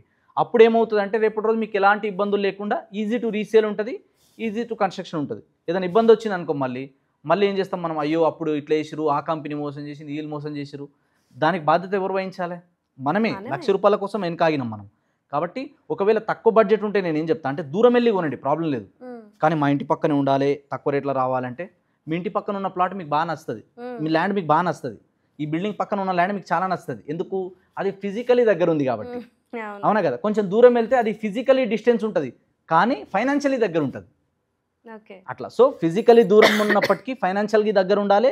డెవలప్మెంట్ పరంగా బాగుంటే కనుక మీరు సిటీ నుంచి 50 కాకపోతే 100 కిలోమీటర్లు వెళ్ళండి, ఇబ్బంది ఏం లేదు. అక్కడ వెళ్ళి మీరు ఇన్వెస్ట్మెంట్ చేస్తే ఫ్యూచర్లో మంచి ఫ్రూట్స్ తీసుకోవడానికి, మంచి రిటర్న్ తీసుకోవడానికి ఆపర్చునిటీ అనేది ఎక్కువ ఉంటుంది. కాబట్టి ప్రైస్ విషయంలో కూడా ఎప్పుడు టెంప్ట్ అవ్వకండి. రూపాయి అటు ఇటు అయినా కూడా మంచి ప్రాపర్టీ కొనండి. డిస్కౌంట్ల మీద ఫోకస్ చేయకండి, ఆఫర్ల మీద ఫోకస్ చేయకండి. అండ్ చాలామంది ఏంటంటే ఈ చెట్లు వేసిస్తాం, ఆ చెట్లు వేసిస్తాం, మీకు బంగారం ఇస్తాం, మీకు సిల్వర్ ఇస్తాం, ట్రిప్పులు ఇస్తాం అంటే టెంప్ట్ అయ్యే వాళ్ళు కూడా ఉంటారు చాలామంది. అవును. వాటికి టెంప్ట్ అవ్వద్దు. అల్టిమేట్గా మనం కొనేది ప్రాపర్టీ. కాబట్టి ప్రాపర్టీని దృష్టిలో పెట్టుకొని దానికి ఆ పొటెన్షియల్ ఉందా లేదా చూసి ఇన్వెస్ట్మెంట్ చేస్తే సేఫ్ ఉంటుంది. ఓకే. సో మీరు ఇందాక మాట్లాడుతూ అంటే లైక్ మన ఇంటి పక్కన ఉన్న వాల్యూ కొంచెం చాలా ఎక్కువే ఉంటుంది, దూరంగా ఉన్నది వాల్యూ తక్కువ ఉంటుంది అని అన్నారు. నాకు అర్థం కాని విషయం ఏంటి అని అంటే, ఫర్ ఎగ్జాంపుల్ ఒక ఇల్లు కొనాలనుకుంటున్నాం. అదే ఇల్లు ఒకవేళ హైదరాబాద్లో ఒక మంచి సరౌండింగ్స్లో ఉంది అని అనుకోండి. ఫర్ ఎగ్జాంపుల్ గచ్చిబౌలి కానీ, అమీర్పేట్ కానీ, లేదా మాదాపూర్ కానీ ఈ లొకాలిటీస్లో ఉంది అని అంటే దాని రేట్ డబుల్ ఉంటుంది, మనం అనుకునే దానికన్నా డబుల్ ఉంటుంది. అదే కనుక కొంచెం మణికొండ లోపలికో లేకపోతే నార్సింగ్ లోపలికి వెళ్ళిపోయేసరికి ఒక హౌస్ వాల్యూ కానీ తగ్గిపోతుంది. అంటే ఒక కోటి ఉందనంటే ఇక్కడ ఒక సమ్ ల్యాక్స్లో ఉంటుంది. ఎందుకు ఆ డిఫరెన్స్ అన్నది ఎందుకు వస్తుంది? Location matters. లొకేషన్ అనేది అన్నిటికంటే పవర్ఫుల్. కొన్ని ఏరియాస్ ఉంటాయి అవి ఎప్పటికీ ఎవర్ గ్రీన్ డిమాండ్ ఉంటుంది. మొన్నటిదాకా 10 సంవత్సరాల ముందు మణికొండ అంటే ఎవరు చూడలే. నార్సింగి, కాళీ మందిర్, బండ్లగూడ జాగీర్, రాజేంద్ర నగర, కాటేదానా, అంత దూరమా, సాతంరాయ అన్నారు. ఇలా మీరు హైదరాబాద్లో ఉన్న పెద్ద పెద్ద బిల్డర్లు అందరూ లైన్లు కట్టి బిల్డింగ్లు కడుతున్నారు. ఎందుకంటే ఆ ఏరియాకి ఆ పొటెన్షియల్ ఉంది కాబట్టి. సో లొకేషన్ అనేది ఎప్పటికైనా మ్యాటర్ అవుతుంది. ప్రైమ్ లొకేషన్ ఉంది, అక్కడ వచ్చే జనాలు ఎలాంటి వాళ్ళు అన్నది చూడాలి. ఎలాంటి వాళ్ళంటే మళ్ళీ ఇక్కడ ఏంటంటే ఎంత డబ్బు సంపాదించే వాళ్ళు వస్తున్నారు, ఏ కేటగిరీ ఆఫ్ కస్టమర్స్ వస్తున్నారు. అంటే ఐటీ ఎంప్లాయీస్ వస్తున్నారా, ఫార్మా ఎంప్లాయీస్ వస్తున్నారా, బిజినెస్ మ్యాన్లు వస్తున్నారా, ఫిలిం ఇండస్ట్రీ వాళ్ళు వస్తున్నారా, ఎలాంటి టార్గెట్ ఆడియన్స్ ఉంటున్నారు అక్కడ అన్నది ఇంపార్టెంట్. సో దాన్ని బేస్ చేసుకొని డిమాండ్ ఉంటుంది. ఎన్ని వచ్చినా ఇంకో హైటెక్ సిటీ ఇంకో గచ్చిబౌలి కట్టినా గచ్చిబౌలికి ఉండే డిమాండ్ గచ్చిబౌలికి ఉంటుంది, కోకాపేట్కి ఉండే డిమాండ్ కోకాపేట్కి ఉంటుంది. అవి ప్రైమ్ లొకేషన్స్. వాటిని బీట్ చేసే ఇంకో లొకేషన్ వచ్చినా దానికి ఉండే డిమాండ్ దానికి ఉంటుంది. సో అట్లా ఏరియాని బట్టి ఉంటుంది. ఇప్పుడు మనకు రీసెంట్గా చూసుకుంటే నీలోఫర్ అనే కేఫ్ ఉంది. అక్కడ రాకముందు ఆ ఏరియా ఒక 10 సంవత్సరాల ముందు 5 సంవత్సరాల ముందు ఏముండే, అన్ని రాళ్ళు రప్పలే. కానీ ఇప్పుడు ఆ ఏరియా చూడండి ఒకసారి, ఐకియా సరౌండింగ్ చూడండి, పెద్ద పెద్ద హాస్పిటల్స్ అన్నీ అక్కడే ఉన్నాయి, పెద్ద పెద్ద ఐటీ కంపెనీస్ అన్నీ అక్కడ సైడే ఉన్నాయి. అంటే వీళ్ళు ఒకసారి వచ్చిన తర్వాత ఆ ఏరియాలో ఎవరు ఉంటున్నారు, మిడిల్ క్లాస్ వాళ్ళు ఉంటారు అక్కడ, ఎవరైనా ఉండలేరు. గజం 3 లక్షలు పెట్టగలుగుతారా? పెట్టలేరు. కాబట్టి అలాంటి జనాలు అక్కడ రారు, ఉండడానికి అక్కడ ఇష్టపడరు. ఎందుకంటే అది ఆ సెగ్మెంట్ వేరు, ఆ ఖర్చులు వేరు. సో అక్కడ నుంచి డిస్టెన్స్ ఎక్కడ వస్తుంది, మీరు అన్నట్టుగా నార్సింగ్ దగ్గర అవుతుంది, మణికొండ దగ్గర అవుతుంది, అక్కడ వెళ్తారు. సో అలాంటి ఏరియాలో వెళ్ళి ఇన్వెస్ట్మెంట్ చేసుకుంటారు. సో లొకేషన్ని బట్టి మారుతుంటుంది. ఇందాక నేను చెప్పినట్టు మనం ఎఫర్ట్ చేయగలుగుతాము అనుకుంటేనేమో మనం వాళ్ళతో పాటు అలాంటి లొకేషన్లో ఉండొచ్చు. అంత అమౌంట్ ఎఫర్ట్ చేయలేము, ఆ ఫెసిలిటీస్ మనం అంత వాడము చేయము అనుకుంటే అక్కడ నుంచి కొంచెం డిస్టెన్స్ వెళ్తే మీకు డబ్బులు 4 రూపాయలు తగ్గుతాయి కదా, ఆ వచ్చిన డబ్బుని మీరు ఇంకో చోట ఇన్వెస్ట్మెంట్ చేసుకోవచ్చు. ఓకే. సో అంటే లైక్ మనం జనరేషన్స్ మారుతున్న కొద్దీ ఇయర్ బై ఇయర్ అంటే లైక్ వాల్యూ అనేది పెరుగుతున్నది, రియల్ ఎస్టేట్ వాల్యూ అనేది పెరుగుతుంటుంది, ఒక ల్యాండ్ వాల్యూ పెరుగుతూ ఉంటుంది. బట్ చాలా వరకు కొంతమంది నోట్లో వింటూ ఉంటాము చెప్తుంటే, మా అయితే 5 years తర్వాత ల్యాండ్ వాల్యూ పడిపోతుంది, రియల్ ఎస్టేట్ ఎలాగో పడిపోతుంది, మళ్ళీ ఇంకొక ఏరియాకి పాపులారిటీ పెరుగుతుంది మళ్ళీ అంటూ ఉంటారు. మీ పాయింట్ ఆఫ్ వ్యూలో చెప్పండి, నిజంగానే రియల్ ఎస్టేట్ వాల్యూ ఎప్పుడైనా పడిపోతుందా, ల్యాండ్ వాల్యూ ఎప్పుడైనా పడిపోతుందా, అలాంటి సీక్వెన్సెస్ ఏమైనా ఉంటాయా? పడిపోతుంది, రియల్ ఎస్టేట్ పడిపోయింది అనుకునే వాళ్ళు ఉంటారు కదా, వాళ్ళకు ఒక బ్రహ్మాస్త్రం లాంటి ఒక సూత్రం చెప్తా, ఇది గుర్తుపెట్టుకోండి మీరు. ఇది రైట్ అనిపిస్తే కనుక పడిపోతుందని మీరు డిసైడ్ అయిపోండి. ఇక ఎస్ పడిపోతుంది, మార్కెట్కి లేవదు, కుప్పగూలిపోతుంది, రాసి పెట్టుకోండి మాట అని మీరు ఫిక్స్ అయిపోండి. ఇన్ కేస్ అది మ్యాచ్ అవ్వకపోతే మాత్రం మీరు భ్రమలో బతుకుతున్నారని మీరు అర్థం చేసుకోవాలి, దాంట్లో బయటికి రావాలి. పాయింట్ నెంబర్ 1, మార్కెట్ పడిపోతుంది, మార్కెట్ పడిపోయింది అంటారు కదా. సో ఎక్కడైతే వలస రావడం తగ్గిపోతుందో ఇది ఫస్ట్ పాయింట్. మార్కెట్ పడిపోతుంది, అక్కడ రేట్లు పెరగవు, ఇంకా ఉన్న రేట్ల కంటే దిగొస్తాయని చెప్పడానికి మీరు చూడాల్సింది, అంటే ఖచ్చితంగా పడిపోతుందని భ్రమలు ఉంటారు కదా కొందరు, అలాంటి వాళ్ళు మీరు చూడాల్సింది ఏంటంటే ఫస్ట్ అక్కడ కొత్త ఇన్ఫ్రాస్ట్రక్చర్ ఏం రావట్లేదు లేదా రాదు, ఇది ఫస్ట్ సింబల్. సెకండ్ సిగ్నల్, అక్కడ కొత్త కొత్త జనాలు వస్తలేరు, కొత్త కొత్త డెవలప్మెంట్లు ఏం అయితలేవు, ఇది మనం చూడాల్సిన ఫస్ట్ పాయింట్స్. అంటే అక్కడ కొత్త వాళ్ళు వస్తలేరు, కొత్త డెవలప్మెంట్ అయితలేదు, కొత్తగా ప్రోగ్రెస్ అయితలేదు, అక్కడ నుంచి రెవెన్యూ పుట్టట్లేదు అంటే అది మార్కెట్ పడిపోతుందంటే ఒక లెక్క. కానీ ఇప్పుడు మీరు చెప్పండి, హైదరాబాద్ సరౌండింగ్లో జనాలు రోజు రోజుకి పెరుగుతున్నారా తగ్గుతున్నారా? హైదరాబాద్ రావడం పెరుగుతున్నారు. రీసెంట్గా కొన్ని డాటాలు కొన్ని సర్వేలు ఏం చెప్తున్నాయంటే నెక్స్ట్ కమింగ్ 10 yearsలో హైదరాబాద్లో 50 నుంచి 60 లక్షల మంది జనాభా రాబోతున్నారు. అంటే విలేజెస్ నుంచి Tier 1, Tier 2, Tier 3 అని ఉంటుంది. అంటే ఏవైతే Tier 3 అంటే కొంచెం తక్కువ జనాలు ఉన్నవాళ్ళు, పల్లెటూళ్ళలో ఉన్నవాళ్ళు, సిటీ అవుట్స్కట్లో ఉన్నవాళ్ళు మైగ్రేషన్ అయ్యి మెట్రోపాలిటన్ సిటీస్కి టౌన్కి రావడానికి జనాలు ఎక్కువ ఇష్టపడుతున్నారు అట్లని చెప్పి సర్వేలు వచ్చినాయి. సో దాంట్లో కూడా దాదాపు 40% మంది రాబోతున్నారు కొత్త వాళ్ళు. 40% పీపుల్ మైగ్రేషన్ కాబోతున్నారు. ఇవాళ మీరు ఇండియా మొత్తంలో డాటాలు తీసుకోండి, లేటెస్ట్ సర్వేలు అన్నీ తీసుకోండి, గూగుల్లో ఎక్కడైనా మీరు సెర్చ్ చేసి చూడండి, ఎక్కువ శాతం జనాలు మైగ్రేషన్ ఎక్కడ అవుతున్నారు, ఏ మెట్రోపాలిటన్ సిటీలో అవుతున్నారో మీరు చెక్ చేసుకోండి, మీకు తెలిసిపోతుంది. కాస్ట్ ఆఫ్ లివింగ్ పరంగా ఎక్కడ బాగుంది, సేఫ్టీ సెక్యూరిటీ ఎక్కడ బాగుంది, కొత్త ఇన్ఫ్రా ఎక్కడ బాగుంది, ఎక్కడ లివింగ్కి సూటబుల్ ఏరియా ఉంది, మోస్ట్ లవబుల్ సిటీస్ ఎక్కడెక్కడ ఉన్నాయి మీకు అర్థమైపోతుంది. వీటన్నిటిలో కూడా ఎక్కువ శాతం ఫస్ట్ వినిపించే పేరు హైదరాబాద్. అవును. కాబట్టి హైదరాబాద్లో రియల్ ఎస్టేట్ పడిపోతుంది, రియల్ ఎస్టేట్ ఆగమవుతుంది, ఉన్న రేట్లు దిగొస్తాయి అంటే ఇంకొక పాయింట్ మీరు గుర్తుపెట్టుకోవాలి. రోజు రోజుకి సిమెంట్ రేటు పెరుగుతుందా తగ్గుతుందా, ఐరన్ రేటు పెరుగుతుందా తగ్గుతుందా, పెరుగుతుంది.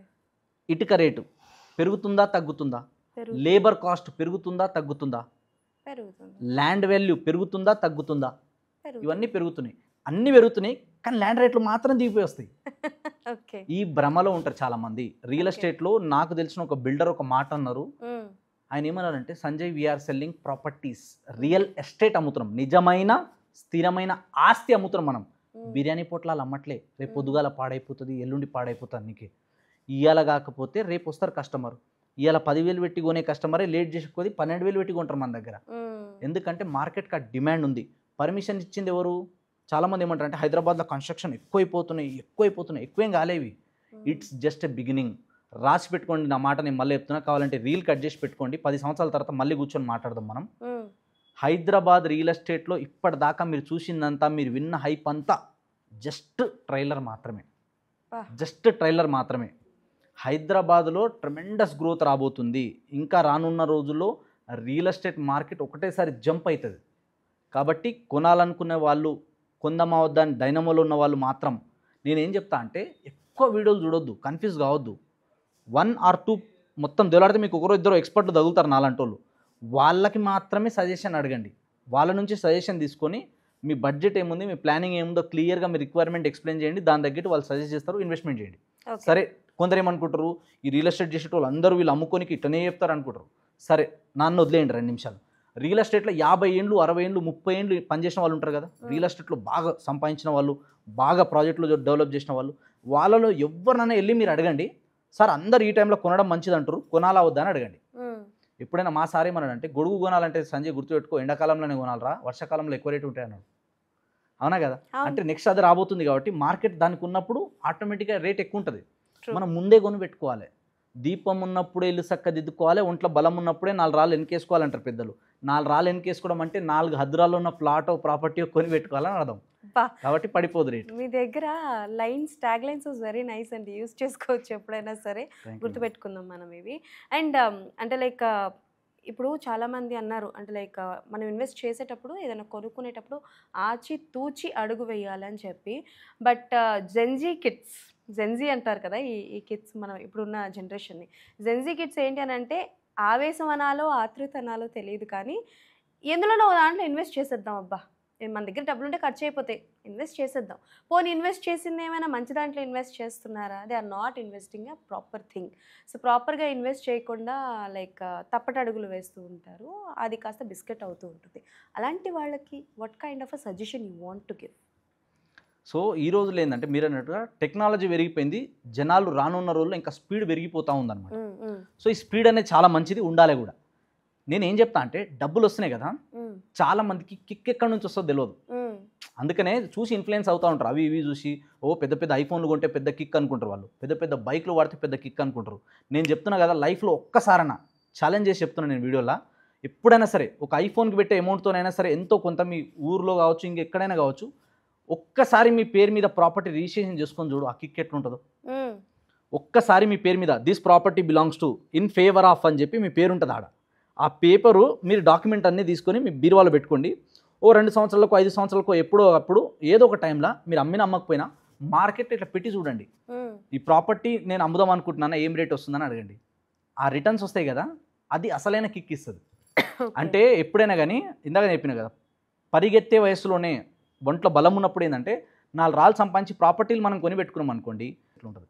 ప్రాపర్టీ ఉంటే ఒక కాన్ఫిడెంట్ ఉంటుంది. మాకు ఎట్లుంటుంది అంటే ప్రాపర్టీలు ఉన్నాయి కదా, చలో అవసరం వచ్చిందా ప్రాపర్టీ ఉంది నా వెనకాల, ఓ ప్లాట్ అమ్మేస్తే మ్యారేజ్ అయిపోతుంది, ఓ ప్లాట్ అమ్మేస్తే ఎడ్యుకేషన్ అయిపోతుంది, ఓ ప్లాట్ అమ్మేస్తే ఇంకో ప్లాట్ కొనొచ్చు నేను, ఆ కాన్ఫిడెన్స్ వస్తుంది.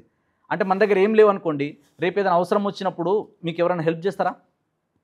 మనం కలియుగంలో ఉన్నాం, 21st సెంచరీలో ఉన్నాం కాబట్టి ఇప్పుడు మనకి మా ఫ్రెండ్ వస్తాడు, మా కాకు వస్తాడు, మా మామ వస్తారు, ఎవరో వస్తారు ఈ తీగని సవరిస్తారు అని వాణిశ్రీ గారి పాటలు పాడితే సెట్ అవ్వదు ఈ టైంలో. కాబట్టి మనం ఏంటంటే మన దగ్గర డబ్బులు ఉన్నప్పుడు 4 రాళ్ళు ఎన్కేసి పెట్టుకున్నాం అనుకోండి, సేవ్ చేసి పెట్టుకున్నాం అనుకోండి, రేపు ప్రాపర్టీ నన్ను కాపాడుకుంటుంది. తెలుగులో ఒక అద్భుతమైన వాక్యం ఉంటుంది, బుక్ గురించి ఒక వాక్యం ఉంటుంది, ఏమని ఉంటుంది అంటే తల వంచి నన్ను చూడు నిన్ను తల ఎత్తుకొని తిరిగేలా నేను చేస్తాను పుస్తకం అంటది. కానీ ప్రాపర్టీ ఏమంటదంటే నీ దగ్గర డబ్బు ఉంటే ఇవాళ నన్ను కాపాడుకో, రేపు నేను నిన్ను కాపాడుకుంటా అంటది. సో నేను నిన్ను కాపాడుకుంటా అని చెప్పి ధైర్యం ఇచ్చే ఏదన్నా ఒక ప్రోడక్ట్ ఉంది భూమి మీద అంటే అది భూమి మాత్రమే. అందుకే నేల తల్లి అని తల్లితో సమానంగా భూమిని కొలుస్తారు. సో అట్లా ప్రాపర్టీస్లో ఇన్వెస్ట్మెంట్ చేయండి, రియల్ ఎస్టేట్లో ఇన్వెస్ట్మెంట్ చేయండి. రియల్ ఎస్టేట్లో అంటే మీరు 100 ఆప్షన్స్ ఉన్నాయి ఇన్వెస్ట్మెంట్లో. మీరు మ్యూచువల్ ఫండ్స్ అంటారా, గోల్డ్ అంటారా, XYZ ఏదైనా కావచ్చు, అవన్నీ చేస్తా అనుకుంటే చేయండి. కానీ నేనేం చెప్తా అంటే 50% మినిమం 40 to 60% మధ్యలో మీరు ప్రాపర్టీస్లో పెట్టండి. ఓకే, ప్రాపర్టీస్ కొని పెట్టుకోండి. నేను చెప్తున్నా కదా, అది ఇచ్చే కిక్ వేరే ఉంటుంది. మీ దగ్గర ఫైనాన్షియల్ ఫ్రీడమ్ ఉంది, రేపు అవసరం వస్తే ఈ ప్రాపర్టీ నేను కాపాడుకుంటుంది అన్న ధైర్యం ఉంటుంది కదా, అప్పుడు ఏదైనా ఎక్స్ప్లోర్ చేయడానికి ఉంటుంది. ఏం లేకుండా అప్పులు తీసుకొస్తాము, వాళ్ళని నన్ను అడిగి మనం ఏదైనా స్టార్ట్అప్ పెడతాము, ఏదైనా చేస్తామంటే ఇబ్బంది అవుతుంది. కాబట్టి నాకు తెలిసిన వాళ్ళు చాలామంది ఉన్నారు. ఈవెన్ నేనేమంటా అంటే ఎక్కడ రాకపోతే మీ ఊర్లో ఎక్కడో మీ ల్యాండ్ రానుకొని 1 గుంట 2 గుంటలు చిన్న చిన్న బిట్లు కూడా అమ్మేటోళ్ళు ఉంటారు అవసరానికి. అట్లాంటివైనా కొని పెట్టుకోండి, కానీ కొనండి. కొని పెట్టుకుంటే ఏమవుతుందంటే ప్రాపర్టీ మీకు 100 రకాలుగా యూజ్ అవుతుంది. అండ్ నిజమైన స్థిరమైన ఆస్తి పరుడు ఎవరు అంటే భూములు ఉన్నవాళ్ళు. భూస్వాములు, ల్యాండ్ లార్డ్స్ అని ఎందుకు అంటారు వాళ్ళంటే ప్రాపర్టీ. ఎవరి దగ్గర అయితే రాబోయే రోజుల్లో ల్యాండ్ ఎక్కువ ఉంటుందో వాళ్ళు కింగ్ లాగా లైఫ్ లీడ్ చేయొచ్చు. ఎవరి దగ్గర అయితే ప్రాపర్టీ లేదో వాళ్ళు మాత్రం వాళ్ళు ప్రాపర్టీలు కొని కట్టిన దాంట్లో రెంట్కుంటారు. అంటే ఇప్పుడు ఎంజాయ్ చేస్తే నా మెంటర్ నాకు ఏం చెప్పాడంటే షార్ట్ సఫరింగ్, లాంగ్ సఫరింగ్. 5 సంవత్సరాలు గాడిది కష్టపడి సంపాదించిన డబ్బుతో ఏదైనా ప్రాపర్టీ కొని సేవ్ చేసుకుంటావా, లేకపోతే 20-30 సంవత్సరాలు కష్టపడి ఒక ప్రాపర్టీ కూడా కొనకుండా తర్వాత రిగ్రెట్ అవుతావా? Choice is yours. సో ప్రాపర్టీలు కొంటే మనం ఎప్పటికీ రిగ్రెట్ కాము. కొని మంచి పని చేసిన అన్న ఫీలింగ్, ఆ సాటిస్ఫాక్షన్ లైఫ్ టైం ఉంటుంది. ఓకే. అండ్ అంటే లైక్ మీరు చెప్పింది కూడా నిజమేనండి. అంటే లైక్ ఎంజాయ్మెంట్ చేస్తూ లైఫ్ లాంగ్ సఫర్ అయ్యే కన్నా కొద్దిగా సఫర్ అయినా పర్లేదు, ఒక 5 ఏళ్ళలో సెటిల్ అయితే బెటర్. బట్ రీసెంట్గా నేను ఒక సినిమా చూసానండి. ఇట్స్ ఆల్ అబౌట్ అంటే రియల్ ఎస్టేట్ అని నేను చెప్పను, కానీ ఒక సగటు మిడిల్ క్లాస్ అని నేను చెప్పలేను, లోయర్ మిడిల్ క్లాస్ ఫ్యామిలీ ఒక ఇల్లు కొనుక్కోవడానికి ఎంత కష్టపడతారు అన్న పాయింట్ ఆఫ్ వ్యూలో ఉన్న సినిమా అదే 3 BHK సిద్ధార్థ్ గారు అండ్ మన శరత్ కుమార్ గారు చేసిన సినిమా అనమాట. ఆ సినిమాలో స్టోరీ ఏంటంటే పాపం వాళ్ళు ఒక హౌస్ కొనుక్కుందామని ఒక 5 లక్షలు పెట్టుకుంటారు. అంటే లైక్ ఒక 2 ఏళ్లలో మనం 5 లక్షలు దాచుకుందాం అనుకుంటారు. ఈ 2 ఏళ్లలో వాళ్ళు 5 లక్షలు దాచుకుంటారు. సరే, ఆ 2 ఏళ్లలో ల్యాండ్ వాల్యూ పెరిగిపోతుంది. ఈ 5 లక్షలు కాస్త 10 లక్షలు అవుతుంది. 10 లక్షలు అవుతుంది. అర్థమైందని నేను చెప్పే పాయింట్. పోనీ సరే 10 లక్షలు కదా, ఈ 5 లక్షలకి ఇంకొక 5 లక్షలు కూడా పెడదాం అనుకునేటప్పటికి ల్యాండ్ వాల్యూ 20 lakhs అయిపోతుంది. సో ఏంటంటే through out the struggle of a young man, ఒక 10 ఏళ్ళ ఆ అబ్బాయి 10th క్లాస్ చదువుతున్న దగ్గర నుంచి వాళ్ళ నాన్న కొనాలనుకుంటున్నాడు, ఈ అబ్బాయి కూడా పాపం కొనాలనుకుంటున్నాడు, ల్యాండ్ వాల్యూ పెరిగిపోతూనే ఉంది. అంటే ఒక మిడిల్ క్లాస్ ఫ్యామిలీ నుంచి ఒక అబ్బాయి కొనుక్కోవడానికి ఎంత టైం పట్టవచ్చు? అంటే లైక్ మీ జర్నీ చెప్పండి. మీకంటూ ప్రాపర్టీ ఏదైనా ఉందా? ఉన్నాయి మేడం, ఎంత కొంత ఉన్నాయి, అన్ని ఆన్ ద కెమెరా చెప్పలేను, ఉన్నాయి. Okay, done. బట్ స్టిల్ అంటే సిద్ధార్థ్ గారిలో చాలామంది వాళ్ళని వాళ్ళు ఫీల్ అయ్యారు, ఆ జర్నీ, ఆ పెయిన్ అన్నది తీసుకెళ్లారు. అలాంటి ఒక ఫ్యామిలీ ఎక్స్పీరియన్స్ ఏదైనా మీతో జరిగిందంటే లైక్ వాళ్ళు రావడం, ఇన్వెస్ట్ చేయడానికి ఇంత అమౌంట్ ఉంచుకోవడం, బట్ వాళ్ళు వచ్చేటప్పటికల్లా ల్యాండ్ వాల్యూ పెరిగిపోవడం, అలాంటి ఎక్స్పీరియన్స్ ఏదైనా? కొన్ని 100 కేసెస్ ఉన్నాయి ఇట్లా. మేము ఇనీషియల్ డేస్లో నేను చెప్పిన కదా, లిఫ్ట్ అడిగేటప్పుడు, నేను ఏం లేనప్పుడు, నేను బిగినర్గా స్టార్ట్ చేసినప్పుడు చాలామంది చెప్పినప్పుడు నెగ్లెక్ట్ చేసిన వాళ్ళు ఉన్నారు. రీసెంట్ టైంలో కొంతమంది ఉన్నారు అట్లా. నేను వైట్ షర్ట్ డ్రై క్లీనింగ్కి, సూట్లు, బ్లేజర్లు డ్రై క్లీనింగ్కి చెప్పాల్సని చెప్పిన. మంచి క్లోజ్ ఫ్రెండ్ నాకు. అన్నా తీసుకో అన్నా, బాగుంటుందన్నా అంటే గంత దూరమ్మా అన్నా, పైసలు లేవన్నా, అది అన్నాడు. అప్పటి నుంచి నెగ్లెక్ట్ చేసిండు. 5 years తర్వాత నా నెంబర్ ఆయన దగ్గర లేకపోతే, ఆయన రికార్డులో రాసుకుంటారు కదా వాళ్ళకి ఎప్పుడెప్పుడు ఏమేమి డెలివరీ ఇచ్చినాం మన దగ్గర వచ్చిన షాప్లో, అందులో 5-6 బుక్లన్నీ దెలాడి నా నెంబర్ తీసి మళ్ళీ నాకు ఫోన్ చేసిండు. అన్న అప్పుడు నేను కొనలే అన్న, ఇప్పుడు రేట్లు పెరిగిపోయినాయి, ఏమైనా తక్కువలు ఉంటే చూడన్నా అని చెప్పి 1 year బ్యాక్ వచ్చి నా దగ్గర ప్రాపర్టీ కొన్నారు. ఒక పర్సన్కి నేను కాలేజ్ నుంచి ఇంటికి వస్తుంటే మా కాలేజ్ నుంచి బస్ స్టాప్ వరకు 2.5 కిలోమీటర్ డిస్టెన్స్ ఉంటుంది. ఆటోలో వస్తే ఆటోలో ఒక పర్సన్కి చెప్పిన నేను, అన్న ప్రాపర్టీ ఉన్నాయన్నా కొనుక్కోండి అన్న అంటే అప్పుడు ఆయన కొనలే. కానీ 3 ఇయర్స్ తర్వాత వచ్చి ప్రాపర్టీ ఉన్నాను నా దగ్గర. అట్లా చెప్పుకుంటూ పోతే చాలా కేసెస్ ఉన్నాయి. అండ్ ప్రతి ఒక్కరి లైఫ్లో ఏంటంటే చాలామంది మనం కూడా విని ఉంటాం, ఇల్లు కట్టి చూడు పెళ్లి చేసి చూడు అంటారు. ఈ రోజులలో పెళ్లి చేయడం చాలా సింపుల్, కానీ నన్ను అడిగితే ఇల్లు కట్టుకోవడం అన్నది ప్రతి ఒక్కరి లైఫ్ ఒక డ్రీమ్. అంటే ఇల్లుతో ఉండే ఒక అటాచ్మెంటు, ఒక ఎమోషన్ వేరే ఉంటుంది. మరీ ముఖ్యంగా నేను చెప్పే మాట రెంట్కుండే వాళ్ళందరికీ అర్థమవుతుంది. రెంట్కుండేటప్పుడు ఏంటంటే ఎవరైనా చుట్టాలు వస్తే ఇంటి ఓనర్ ఎలా బిహేవ్ చేస్తారో ఐ నో వెరీ వెల్. నీళ్ళు అయిపోతున్నాయి, 2 బకెట్ల నీళ్ళ కోసం ఏడుస్తారు చాలామంది. ఎవరైనా ఇంటికి వస్తే కూడా ఇంతమంది ఎందుకున్నారు అంటారు. ఇంట్లో మనం ఏదైనా సెలబ్రేషన్ చేసుకోవాలన్నా, ఇంకేదైనా మనం మన వాళ్ళతో ఏదైనా ఓపెన్గా మాట్లాడుకోవాలన్నా కూడా ఏంటంటే అది వేరే ఉంటుంది. బయట వాళ్ళని రానియరు, లిమిటెడ్ టైం పీరియడ్ వరకు, ఇంకా వేరే సామాన్లు తీసుకురావద్దు, వాల్స్కి ఏమైనా మనం హోల్స్ కొట్టొద్దు, ఇట్లాంటి 100 ప్రాబ్లమ్స్ వస్తాయి. సో అందుకనే ప్రతి ఒక్కరి లైఫ్లో ఏముంటుందంటే నాకంటూ ఒక సొంత ఇల్లు ఉండాలని ఉంటుంది. సో దానికోసమే చాలామంది మిడిల్ క్లాస్ వాళ్ళు తప్పిస్తూ ఉంటారు. సో ప్రతి ఒక్కరి లైఫ్లో ఏంటంటే 80% పీపుల్ ఈ రోజున్న మార్కెట్లో వాళ్ళ లైఫ్ టైం అచీవ్మెంట్లో ఒక గోల్ ఏంటంటే ఓన్ హౌస్ కట్టుకోవడం. 80% పీపుల్ అంటే రోజుకి రియల్ ఎస్టేట్ అనేది ఒక మధ్యతరగతి వ్యక్తికి, ఒక లోవర్ మిడిల్ క్లాస్ పర్సన్ చేయి దాటిపోతుంది హైదరాబాద్లో. కాబట్టి ఇక్కడ మిస్ అయిన వాళ్ళు, అండ్ మీరు అన్నట్టుగా 5 లక్షలు ఉన్నాయి 10 లక్షలు అయిన తర్వాత కొంట అప్పటి వరకు దాచిపెట్టుకున్నా అంటే భూమి రేట్ అనేది గుర్రం కన్నా స్పీడ్గా పరిగెడుతుంది. కాబట్టి మనం ఏం చేయాలంటే తక్కువలో ఉన్నప్పుడు మీ బడ్జెట్ ఇక్కడ వస్తలేదా, రీగ్రెట్ అవ్వకండి. ఉన్న దాంతో ఎక్కడో చోట వేరే దగ్గర ఇన్వెస్ట్మెంట్ చేయండి. అట్లా ఏం చేయాలంటే చిన్నగా మీకు ఒక ఎగ్జాంపుల్ చెప్తా. మీ ఇంట్లో మీరు చెట్టు పెంచుకోవాలనుకోండి, చిన్న మొక్క తెచ్చి పెంచుకుంటారు, పెద్ద వృక్షం తెచ్చి పెట్టుకోరు కదా. అట్లనే మీ ఇంట్లో చిన్న కుక్క పిల్లని తెచ్చి పెంచుకుంటారు, పెద్ద కుక్క పిల్లని తెచ్చుకోరు కదా. అట్లనే ప్రాపర్టీ విషయంలో కూడా అంతే. పెద్ద కుక్క పిల్ల వస్తలేదంటే చిన్న కుక్క పిల్లల మీద ఇన్వెస్ట్మెంట్ చేయాలి. చిన్న తెచ్చి పెట్టుకుంటే అవే పెద్దగా అవుతాయి. ప్రాపర్టీ విషయంలో కూడా అంతే. మీకు ఇక్కడ ₹1,00,00,000 పెట్టి నేను బడ్జెట్ కొంటా, ₹1,00,00,000 సంపాదించినా కొంటా అంటే 1,00,00,000 రాదు మన ఇల్లు కొనం. అదే అంటారు కదా, చచ్చిపోయిన బర్రె పలిగిపోయిన కుండ నింటా పాలిస్తున్నట్ట. అంటే ఈ 2 ఎప్పటికీ హానిగా, అంటే అది లేదు ఇది లేదు ప్రూఫ్. అందుకని మనం ఏం చేయాలి, తక్కువ బడ్జెట్లు ఉన్నప్పుడు తక్కువలో వెళ్ళి ఎక్కడో ఇన్వెస్ట్మెంట్ చేయాలి. ఇప్పుడు 5 లక్షలు మీ దగ్గర ఉన్నాయి కదా, ఈ పాయింట్ గుర్తుపెట్టుకోండి. 5-10 లక్షలు మీ దగ్గర ఉన్నాయి, హైదరాబాద్లో రాదు కదా. దూరం వెళ్ళి ఒక ప్రాపర్టీ కొనుక్కుంటే 5 సంవత్సరాల తర్వాత మీరు ఇంకో 10 లక్షలు సంపాదిస్తారు కదా. అంటే మీరు కష్టపడ్డారు, మీరు టైము ఎనర్జీ ఎఫర్ట్స్ మీరు మొత్తం పెట్టారు కదా. కానీ మీరు ఏం టైము ఎనర్జీ ఎఫర్ట్స్ పెట్టకుండానే మీకోసం ఇంకో 10 లక్షలు ఆ ప్రాపర్టీ సంపాదిస్తుంది. డబ్బు నుంచి డబ్బు సృష్టించేది, మీతో పాటు మీకోసం మీ డ్రీమ్స్ కోసం పనిచేసేది ఆ ప్రాపర్టీ. మీరేమైనా జీతం ఇస్తున్నారా, ఏమి ఇవ్వట్లేదు, కానీ ఆ ప్రాపర్టీ మీకు సమానంగా సంపాదించబడుతుంది. అట్లా ఇన్వెస్ట్మెంట్ ప్లాన్ చేయాలి. తక్కువలో ఉన్నా కూడా మనం చిన్న కొని పెట్టుకుంటే రేపు ఇవన్నీ కలిపి మనల్ని కాపాడుకుంటాయి. ఓకే. అండ్ ఒకప్పుడు ఈ రియల్ ఎస్టేట్ అన్నది ఏదైనా అంటే ఇందాక మీరు మాట్లాడినట్టు వాక్చాతుర్యం ఉంటే చాలు, మౌత్ పబ్లిసిటీ వల్ల తెలిసేది పలానా పర్సన్ రియల్ ఎస్టేట్ చేస్తారు ఇలా ఉంటుంది అని చెప్పి. బట్ వెన్ డెవలప్మెంట్ కమ్స్ అంటే లైక్ ఇన్స్టాగ్రామ్, యూట్యూబ్, ఫేస్బుక్ ఇవన్నీ వచ్చిన తర్వాత ఏంటి అని అంటే జనాల దగ్గరికి మీరు వెతుక్కుంటూ వెళ్ళాల్సిన అవసరం లేదు, మీకే ఫోన్లు చేసి మీ దగ్గరికి జనాలు వస్తున్నారు. ఎంతవరకు మీకు హెల్ప్ఫుల్ అయింది డిజిటల్ ప్లాట్ఫామ్ అన్నది, యూట్యూబ్ కావచ్చు, ఫేస్బుక్, ఇన్స్టాగ్రామ్ ఇవన్నీ ఎంతవరకు రియల్ ఎస్టేట్కి హెల్ప్ఫుల్ అయ్యాయి? సో డిజిటల్ వచ్చిన తర్వాత ఏమైపోయిందంటే జనాలకి ఇంకొంచెం విజిబిలిటీ ఎక్కువైపోయింది. అంటే ఎక్కడైనా సరే కానీ ఇంతకుముందు ఏంటంటే మనమే ఫిజికల్లీ వెళ్ళి చూడాలి ఇవన్నీ ఉండే. ఇప్పుడు వచ్చిన తర్వాత ఏమైపోయిందంటే డ్రోన్ షూట్స్ కావచ్చు, 3Dలు కావచ్చు, సో విజువల్ టూర్స్ ఎక్కువైపోయింది. సో దీనివల్ల ఏంటంటే కస్టమర్స్కి కూడా కొంచెం ఎక్స్ప్లోర్ చేయడానికి ఎక్కువ ఆపర్చునిటీస్ ఉన్నాయి. సో దీనివల్ల ఏంటంటే కొంచెం అడ్వాంటేజ్ ఉంది. కొంచెం మీరు అన్నట్టుగా కొంచెం జనాలకు అవేర్నెస్ పెరిగింది. ఏదైనా ఇన్ఫర్మేషన్ కావాలంటే ఇట్లా గూగుల్లో కానీ యూట్యూబ్లో కానీ ఇట్లా సెర్చ్ చేస్తే నెంబర్ ఆఫ్ వీడియోస్ వస్తాయి. ఇన్ఫర్మేషన్ అనేది ఎక్కువైపోయింది, కానీ ఓవర్ నాలెడ్జ్ కూడా మనకి ఒక్కొక్కసారి డ్యామేజ్ చేస్తుంది. సో అందుకే నేనేం చెప్తా అంటే టెక్నాలజీని వాడుకోవాలి, టెక్నాలజీ నుంచి సపోర్ట్ తీసుకోవాలి, కానీ కంప్లీట్లీ డిపెండ్ అవ్వద్దు. ఇది సో మీరు యూట్యూబ్లో చూసినా ఫేస్బుక్లో చూసినా చూడండి, ప్రాబ్లం లేదు. యాడ్స్ వస్తాయి, అడ్వర్టైజ్మెంట్స్ వస్తాయి, చూడవచ్చు. చూసి ఇన్ఫర్మేషన్ తీసుకున్న తర్వాత నేనేం చెప్తా అంటే ఒక పర్సనల్ టచ్ అనేది కంపల్సరీ ఉండాలి రియల్ ఎస్టేట్తో. అంటే ఒక ఫ్లాట్ కానీ ప్లాట్ కానీ మీరు ఫిజికల్లీ వెళ్ళి అక్కడ నిలబడితే ఆ ఫీల్ వేరే ఉంటుంది. సో నేనేం చెప్తా అంటే మీరు ఎన్ని విజువల్ టూర్స్ చేసినా, ఎన్ని ఆడియోస్, ఎన్ని వీడియోస్ చూసినా కూడా ఫిజికల్లీ ఒకసారి కంపల్సరీ సైట్ విజిట్ చేయాలి. కొందరు ఎలా ఉంటారంటే మెయిన్ లొకేషన్ మాత్రమే షూట్ చేస్తారు, వెంచర్ కాడ మాత్రమే షూట్ చేస్తారు, మధ్యలో వచ్చేది ఏం షూట్ చేయరు. సో అట్లాంటివి కూడా ఉంటాయి. కాబట్టి పర్సనల్ టచ్ అనేది చాలా అవసరం. సో మనం ఫిజికల్ వెళ్ళినప్పుడు ఏమవుతుందంటే ఇప్పటివరకు ఎప్పుడు చెప్పలేదు, ఇవాళ చెప్తున్నా, మీకు టైం వచ్చింది కాబట్టి. రియల్ ఎస్టేట్లో ప్రాపర్టీ ఏదైనా మనం కొనాలనుకున్నప్పుడు అది మన లోపల ఉంది, మనకు అక్కడ నచ్చినది ఆ ప్రాపర్టీ అంటే కనుక అక్కడ నుంచి మన మనసు లాగేస్తూ ఉంటుంది, కొనుక్కో అని చెప్పి.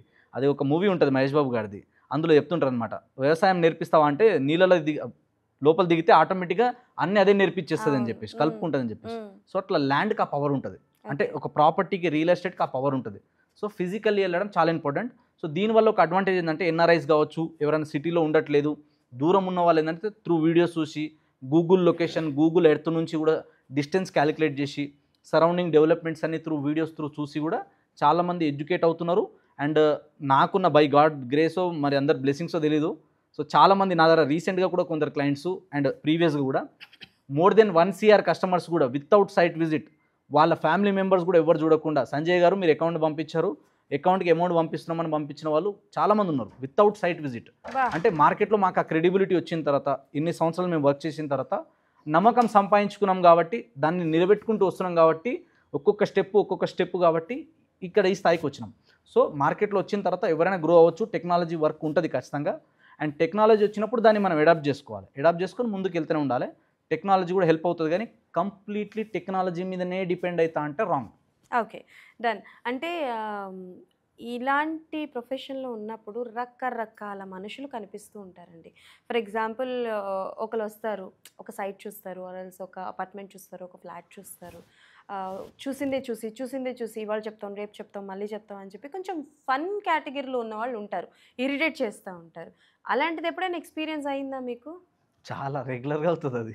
Any one fun thing that, అంటే లైక్ ఇప్పటికీ గుర్తు తెచ్చుకున్నా మీరు నవ్వుతూ ఉంటారు, లైక్ ఎంత అప్సెట్ ఉన్నా కూడా అలాంటి వాళ్ళని గుర్తు చేసుకుని నవ్వడం. చాలా సిల్లీ థింగ్స్ ఉంటాయి కొన్ని. మ్మ్. బిర్యానీలో నాకు చికెన్ ముక్క రాలేదని చెప్పి కస్టమర్ వెనక్కి వెళ్ళిపోయారు. ఏం చెప్తాం మనం ఆయనకి? మీరు వచ్చింది ప్లాట్ కొనడానికి కదా సార్, బిర్యానీలో ముక్క రాలేదని నిలబడుతున్నారు ఏంటి? అట్లాంటి వాళ్ళని కూడా చూసిన నేను. ఓ, ప్లాట్ రాలేదు, ఇంకోటి ఏంటంటే మాకు సిల్వర్ గిఫ్ట్ ఇవ్వలేదని, లేదా మాకు గోల్డ్ గిఫ్ట్ ఇవ్వలేదని, లేదా మాకు స్వీట్ బాక్స్ ఇంకోటి ఎక్స్ట్రా ఇవ్వలేదని, ఇట్లాంటివి కూడా ఉంటాయి. మ్మ్. కోర్స్ మేము ఏంటంటే సన్మానం చేస్తాము, స్వీట్లు తీసుకెళ్తాము, మేము అన్నీ తీసుకెళ్తాము. అంటే చిన్న చిన్న విషయాలలో, అంటే నేను కాకపోయినా మా టీం నుంచి కానీ వెళ్ళేటప్పుడు చాలా చిన్న ఉంటాయి. కార్లో ఏసీ వేయలేదని చెప్పి ప్లాట్ కొనకుండా పోయిన వాళ్ళు ఉండరు. మిమ్మల్ని ఎప్పుడైనా ఏ కస్టమర్ అయినా, అంటే లైక్ ఏ కస్టమర్కైనా మీరు దగ్గర కూడా 5-10కి మించిన ప్లాట్స్ కానీ లేకపోతే వెంచర్స్ కానీ చూపించడం జరిగాయా? చాలా జరిగినాయి. అంటే ఇనీషియల్ స్టేజ్లో అట్లా ఎక్కువైనాయి.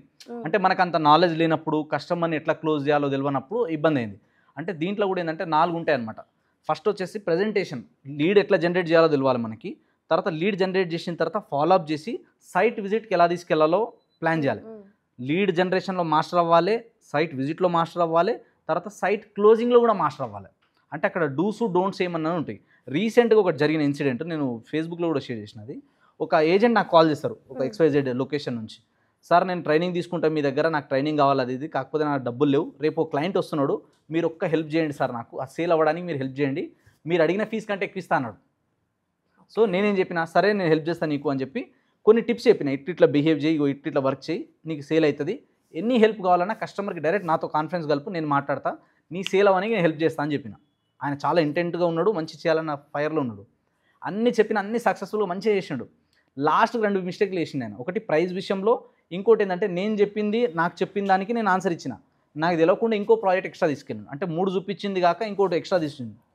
సో ఎక్స్ట్రా సైట్ విజిట్కి వెళ్ళినప్పుడు ఏమైపోయిందంటే ప్రైస్ దగ్గర కొంచెం అది మిస్ మ్యాచ్ అయిపోయి కస్టమర్ రిటర్న్ వెళ్ళిపోయారు. సో అట్లా కూడా జరుగుతుంటుంది ఎప్పుడైనా కానీ. మనం ఒక కస్టమర్ని తీసుకెళ్తున్నామంటే ఫిల్టర్ చేయడం మనకు రావాలి. కస్టమర్ బడ్జెట్ ఎంత ఉంది, ఏ రిక్వైర్మెంట్ కోసం కొంటున్నారు, సో మన దగ్గర ఉన్న ప్రాజెక్ట్ ఆర్ ప్లాట్ కానీ ల్యాండ్ కానీ ఏదైనా ఆయనకు సూట్ అవుతుందా లేదా, ఇది చెక్ చేసుకోవాలి. అది ఆయనకు మ్యాచ్ అవుతుంది, ఇది సూట్ అవుతుంది అనుకుంటేనే మనం ప్రమోట్ చేయాలి. సూట్ అవుతలేదు కానీ ఏదో ఒకటి అంటగట్టేద్దాం అంటే ఇట్లా ఉంటుంది. సో అట్లా సెట్ అవ్వదు. So customer to customer change ఉంటాయి. ఒక్కొక్క కస్టమర్ ఒక్కొక్క మైండ్ సెట్ ఉంటుంది, ఒక్కొక్క కస్టమర్ ఒక్కోలా డీల్ చేస్తారు. కొన్నిసార్లు అయితే మేము ఏం చెప్పకపోయినా, ఒక క్లయింట్ నేను సైట్కి తీసుకెళ్తున్నా, ఆయన అన్ని జోకులు వేస్తూ ఉన్నాడు, పెళ్ళయిందా సంజయ్ నీకు అన్నాడు, ఒక్కసారి కూడా కాలేదా అన్నాడు. నాకు ఒక జోక్ వేసిండు, నేను నవ్వుతున్నా. అట్లా నాకు జోకులు వేస్తూ ఉన్నాడు. ఏంది కస్టమర్ అంటే నేను ఇన్ఫర్మేషన్ ఇవ్వాలి, నేను చెప్తా, ఆయన వింటాడు కదా, ఈయన ఏం వింటలేడు, జస్ట్ జోకులు వేస్తా నవ్వుతా పోతున్నాడు అనుకున్నా. కానీ నవ్వుతానే ప్లాట్ బుక్ చేసిండు. సంజయ్ నాకు వచ్చేటప్పుడు మస్తు నవ్వుపించింది అన్నాడు. నా మీద జోకులు వేస్తుండు, ఆయన మీద జోకులు వేసుకుంటుండు. మంచిదే కదా, మంచి ఫ్రీ అయింది కదా, నేను జోకులు వింటా ఉంటా 2 ప్లాట్లు సేల్ అయినాయి. ఒక్క కస్టమర్, నేను ఇనీషియల్గా నా జర్నీ స్టార్ట్ చేసినప్పుడు ఒక SBI బ్యాంక్ దగ్గర బ్రోచర్లు వంచుతుంటే ఒక మేడం కనెక్ట్ అయింది నాకు. సిస్టర్ అని మాట్లాడినా. ఆమె భాయ్ అని చెప్పి 2 years మంచి కనెక్షన్ ఉన్నాము, మంచి రిలేషన్ ఉంది కాబట్టి 2 years తర్వాత ఆమె నా దగ్గర పైసలు లేవు అది అన్నది. నేను అన్న, అక్క నువ్వు కొనకపోయినా పర్లేదు, మీ ఇంటి ఓనర్ కన్నా చెప్పు, ఎవరికైనా ఉంటే చెప్పు కదా అని చెప్తే వాళ్ళ ఇంటి ఓనర్కి చెప్పింది. ఆ మేడం వల్ల 8 ప్లాట్లు సేల్ అయింది నాకు. బా 8 రిఫరెన్సెస్ సింగిల్ కస్టమర్ నుంచి అట్లా కూడా వస్తాయి. సో నాకు డిపెండ్స్ తెలిసి ఈ ఫీల్డ్లో references are very very important కదా. రిఫరెన్సెస్ వల్ల కూడా మీకు చాలా ప్లాట్లు అనేవి సేల్ అవుతూ ఉంటాయి కదా. చాలా అల్టిమేట్గా చెప్తున్నా కదా, ఎన్ని డిజిటల్ వచ్చినా ఎన్ని టెక్నాలజీ వచ్చినా మీరు ఏ ప్రోడక్ట్ అన్నా వేరే, కానీ రియల్ ఎస్టేట్ అనేది ఫేస్ వాల్యూ మీద ట్రస్ట్ మీద అయ్యే బిజినెస్. ఇది ట్రస్ట్ మీద ఫేస్ వాల్యూ మీదనే అవుతుంది. ఎన్ని టెక్నాలజీ వచ్చినా రియల్ ఎస్టేట్లో ఏమవుతుంది అంటే లక్షలు పెడుతున్నారు కదా, కోట్ల రూపాయలు ఇన్వెస్ట్మెంట్ చేస్తున్నారు కదా. కాబట్టి జాగ్రత్త వహించాలి, తెలిసిన వాళ్ళు ఉంటే బాగుంటుంది, ఒక మంచి ఎక్స్పర్ట్ సలహాలు తీసుకుంటే బాగుంటుంది అని చెప్పి ఎప్పటికుంటుంది. ఎన్ని టెక్నాలజీ వచ్చినా గూగుల్లో కొడితే వస్తుంది కదా, జ్వరానికే గోల్ వేసుకోవాలి, దానికే టాబ్లెట్ వేసుకోవాలి, కింద నోట్ పాయింట్ ఒకటి రాసి ఉంటుంది. ఈ ప్రాబ్లమ్స్ ఎక్కువ ఉంటే ప్లీజ్ కన్సల్టే డాక్టర్ అని వస్తుంది. అవును, ఇక్కడ కూడా అంతే. ఏమన్నా ప్రాబ్లం వస్తే, ఇప్పుడు మనిషికి ఏదైనా ప్రాబ్లం వస్తే డాక్టర్ దగ్గరికి వెళ్ళాలి, బండికి ఏదైనా ప్రాబ్లం వస్తే మెకానిక్ దగ్గర తీసుకెళ్ళాలి. అట్లా రియల్ ఎస్టేట్లో ఏదైనా ప్రాబ్లం వస్తే కూడా రియల్ ఎస్టేట్ ఎక్స్పర్ట్ దగ్గరికి వెళ్ళాలి.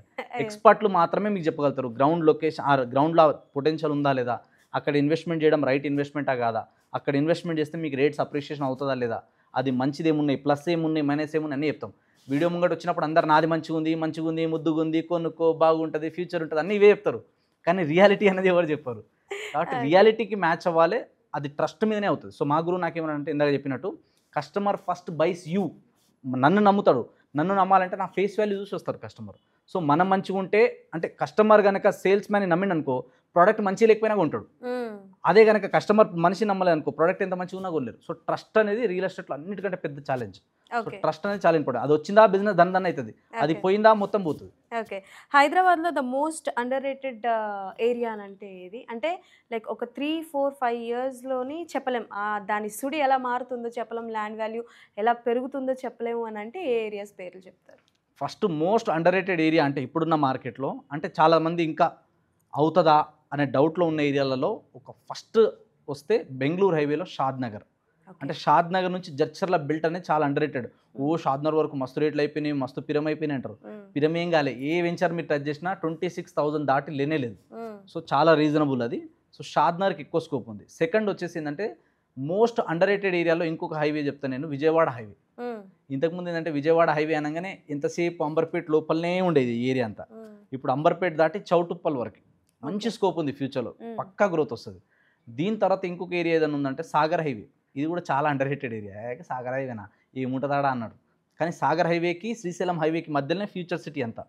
కాబట్టి సాగర్ హైవేకి ఫ్యూచర్ ఉంటుంది ఖచ్చితంగా. దీని తర్వాత వచ్చేసి శ్రీశైలం హైవే అయితే ఇక నో డౌట్ 4th సిటీ అన్నప్పటి నుంచి మార్కెట్ మంచి భూమిలో ఉంది.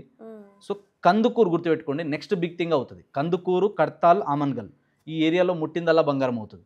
కానీ రేపు పొద్దుగాలు అవుతుంది అంటే నమ్మకండి, 10 ఏళ్ళు మినిమం పడుతుంది, 10 years మినిమం పడుతుంది. నెక్స్ట్ వచ్చేసి ఇంకా కొన్ని ఏరియాస్ ఉన్నాయి, లైక్ ఇప్పుడు మనకి ఇక్కడ షాబాద్ కావచ్చు, చేవెళ్ళ కావచ్చు, ఇవి మోస్ట్ అండర్ రేటెడ్ ఏరియాస్. కానీ ఫ్యూచర్లో మాత్రం ట్రెమెండస్ గ్రోత్ ఇక్కడ చూడబోతున్నారు మీరు. కాబట్టి ఇన్వెస్ట్మెంట్కి ఇది మంచి టైం, అక్కడ ఎక్కడైనా ఇన్వెస్ట్మెంట్ చేయొచ్చు. ఒకప్పుడు భూముల కోసం గొడవలు జరిగేవి, రాజులు మహారాజులు ఉండేటప్పుడు గొడవలు జరిగేవి. పొలిటికల్గా కూడా ల్యాండ్ మాఫియాలు అవన్నీ జరుగుతూనే ఉంటాయి. మీ కళ్ళారా మీరు ఎక్స్పీరియన్స్ ఎప్పుడైనా చేశారా? ల్యాండ్ మాఫియా ఎప్పుడైనా జరగడం మీ కళ్ళారా మీరు ఎప్పుడైనా చూశాను, బట్ నేను హెల్ప్లెస్ అనమాట ఆ పొజిషన్లో. అట్లాంటివి కూడా చూసినాం. కొన్నిసార్లు మనం చెప్పింది కూడా వినకుండా పోయే వాళ్ళు ఉంటారు, జరుగుతుంటాయి అన్నీ. మార్కెట్ అన్నాక అప్స్ అండ్ డౌన్స్ ఉంటాయి. మేము అన్నీ అబ్జర్వ్ చేస్తాం కదా, మార్కెట్లో ఉన్నప్పుడు మాకు కొన్ని 100 మంది సర్కిల్ ఉంటుంది, ఒక్కొక్కరిది ఒక్కొక్క ఎక్స్పీరియన్స్ ఉంటుంది. గ్యాదర్ అయినప్పుడు మేము డిస్కస్ చేస్తాం, మొన్న అట్లా అయింది, అక్కడ ఇట్లా జరుగుతుంది, ఈ ఏరియాలో ఇట్లా ఉన్నాయి, ఇట్లాంటివన్నీ వస్తుంటాయి. కొన్ని ప్రోటోకాల్ ప్రకారం అన్ని కెమెరాలో అయిపోలేదు, చాలా ఉంటాయి ఇట్లాంటివి.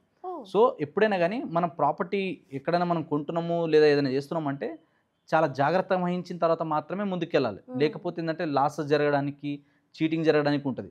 ఇంతకుముందు కూడా రీసెంట్ టైంలో కూడా హైదరాబాద్లో చాలా కంపెనీస్ ఏంటంటే 10 ఎకరాల ప్రాజెక్ట్ ఉందనుకోండి, ఇది వచ్చేది నెక్స్ట్ phase 2 phase 3 అంతా మాదే, అదే అంటారు కదా, కనిపించేది అంతా నాదే అంటారు కదా, కనుమేర కనిపించేది అంతా నాదే అంటారు. కానీ ఆడ 10 ఎకరాలకే లేఅవుట్ ఉంటుంది, అవతల ఉండదు, అట్లా అమ్మేస్తారు. ఇంకోటి ప్రీ లాంచ్లో కూడా చాలా స్కామ్లు అయినాయి. ఈవెన్ దో నేను పర్సనల్గా ఒకటి ఎక్స్పీరియన్స్ చేసిన, ఒక ప్రాజెక్ట్లో రిఫర్ చేసిన, నేను మంచి సేల్ చేసిన, 3 సైడ్లు రోడ్డు, ఎక్సలెంట్ కమర్షియల్ బిట్, అది 600 గజాల చేంజ్ అది. సో ఫ్యూచర్లో ఏదైనా డెవలప్ చేసుకోవచ్చు అన్నట్టు చూపించినాం. కానీ టెంటేటివ్ లేఅవుట్ అది, ఇప్పుడు కాదు, ప్రీవియస్లీ ఓల్డ్. తర్వాత ఏమైపోయిందంటే అప్రూవల్ వచ్చినప్పుడు ఎగ్జాక్ట్గా అదే ప్లాట్ కట్ అయ్యి అదే ప్లాట్ల నుంచి చిన్న కాలువ వచ్చింది. అంటే ఫ్యూచర్లో ఇదంతా ఇల్లు కడితే ఇక్కడ నుంచి డ్రైనేజ్ తీయాలి కదా, ఆ డ్రైనేజ్ వీడికనే తీయాలన్న, పార్క్ పక్క నుంచి చిన్న డ్రైనేజ్ ఒకటి తీస్తున్నామని చెప్పి అక్కడ నుంచి క్యాన్సిల్ అయింది. అట్లా 1 CR కూడా అమౌంట్ రిటర్న్ ఇచ్చినాం మేము కస్టమర్కి. ఎందుకంటే మా మిస్టేక్ అది, మేము సేల్ చేసినాము, 6 months తర్వాత రిజిస్ట్రేషన్ చేసి ఇస్తామన్నాం, వేరే ప్లాట్ చూపించినా కానీ కస్టమర్కి అది కమర్షియల్గా నచ్చింది, అది తప్ప నాకు వేరేది వద్దన్నాడు, వెనక్కి వెళ్ళిపోతారు. కాబట్టి మనం కొంచెం చూసుకొని మాత్రమే ప్లాన్ చేయాలి. ఇట్లాంటివి జరుగుతుంటాయి. పెద్ద ఇండస్ట్రీ కదా, లక్షలు కోట్లలో జరిగే వ్యాపారం కాబట్టి ఇప్పటికీ ఉంటుంది. అండ్ పెద్ద పెద్ద వాళ్ళందరూ ఇప్పుడు జంతు ప్రేమికులు ఎక్కువైతున్నారు, ప్రకృతి ప్రేమికులు ఎక్కువైతున్నారు. ప్రేమ ఎంతుందో నాకు తెలియదు కానీ అది కాపాడుకుంటేనే రేపు ఫ్యూచర్ ఉంటుందని వాళ్ళకి అర్థమైంది. కాబట్టి అందరు రియల్ ఎస్టేట్లో వేల ఎకరాలు, వందల ఎకరాలు కొని పెట్టుకుంటున్నారు. మీరు పెద్ద పెద్ద సెలబ్రిటీలను తీసుకోండి, వాళ్ళు సినిమాలలో సంపాదిస్తారు అనుకుంటున్నారా మీరు? సంపాదించేదాన్ని రియల్ ఎస్టేట్లో పెడతారు. పైసలన్నీ వాళ్ళు. ఎందుకంటే ఈ ఇండస్ట్రీ ఎట్లాంటిది, రియల్ ఎస్టేట్ కానీ ఏదైనా మన ఫిలిం ఇండస్ట్రీ కానీ వచ్చినప్పుడు మస్తు పైసలు వస్తాయి, రానప్పుడు ఏం రావు. కానీ రానప్పుడు కూడా ఇదే లైఫ్ స్టైల్ మెయింటైన్ చేయాలంటే ఎక్కడో చోట ఇన్వెస్ట్మెంట్ చేసుకోవాలి. పెద్ద పెద్ద ప్రొడ్యూసర్లు, డైరెక్టర్లు, యాక్టర్లు అందరూ అదే. మీరు ఇప్పుడు చూసుకుంటే నాగార్జున గారు అందరికి ఒక సెలబ్రిటీగా తెలుసు ఆయన, కానీ ఒక మంచి రియల్ ఎస్టేట్ బిజినెస్ మ్యాన్ ఆయన. చిరంజీవి గారు ఒక మంచి రియల్ ఎస్టేట్ బిజినెస్ మ్యాన్. తర్వాత మురళీమోహన్ గారు ఒక మంచి బిజినెస్ మ్యాన్. ఇట్లా చాలామంది ఉన్నారు ఇండస్ట్రీలో. వాళ్ళు ఏం చేస్తారు, మోహన్ బాబు గారు చెప్పిన టిప్స్, మనకి శోభన్ బాబు గారు చెప్పిన టిప్స్ ఏవైతే ఉన్నాయో అవి ఫాలో అయ్యి కోట్ల రూపాయలు సంపాదించిన వాళ్ళు ఉన్నారు. అందుకే వాళ్ళు ఇన్వెస్ట్మెంట్ చేసి పెట్టుకుంటారు. సో మనం కూడా ఏంటంటే కొంచెం ఇప్పుడున్న బడ్జెట్లో ఇన్వెస్ట్మెంట్ చేసి పెట్టుకుంటేనే ఫ్యూచర్ సెక్యూరిటీ ఉంటుంది. లేకపోతే ఏంటంటే మనం రేపటి రోజు చాలా ఇబ్బందులు పడతాం. ఎవరి దగ్గర అయితే ల్యాండ్ ఉంటుందో ఫ్యూచర్లో వాళ్ళు కింగ్లే. ఇప్పుడే కాదు, ఎప్పటికైనా సరే యుద్ధాలు జరగడానికి గల మెయిన్ రీజన్ కూడా మీరు చరిత్ర మొత్తం తిరిగి చూసుకోండి, రీజన్ ల్యాండ్ మాత్రమే. మరీ ముఖ్యంగా మన ఇండియాలో ఆ ల్యాండ్కి ఎక్కువ డిమాండ్ ఉంది. అంటే లైక్ ఒక యుద్ధాలు జరగడానికి మెయిన్ రీజన్ ల్యాండే అన్నారు. ఒకప్పుడు ఎప్పుడో రామాయణం మహాభారతం చదివినప్పుడు ఆడవాళ్లే యుద్ధాలు జరగడానికి కారణం అని విన్నాను, అది కూడా నిజమే. ఇప్పుడు మీరు చెప్తూ ఉంటే నిజంగానే ల్యాండ్ వల్ల కూడా యుద్ధాలు జరుగుతాయని అర్థమైంది. Anyways thank you so much. But finally one question, celebrities గురించి ఇంతగా చెప్తున్నారు కాబట్టి సంజయ్ గారు ఏ సెలబ్రిటీస్కి సలహాలు ఇచ్చారు? అంటే కొందరు ఉంటారు, మనం చెప్పలేము. అది పేర్లు చెప్పండి. లేదు, నేను పేర్లు ఎప్పుడు చెప్పను. అంటే కొన్ని ప్రోటోకాల్స్ ఉంటాయి మాకు కూడా, మీకు కొన్ని రూల్స్ అండ్ రెగ్యులేషన్స్ ఉంటాయి, కొన్ని ప్రైవసీ కారణాలు ఉంటాయి. సో కొందరు మెన్షన్ చేయొద్దు అంటారు. మా దగ్గర సజెషన్లు వచ్చే వాళ్ళు ఉంటారు.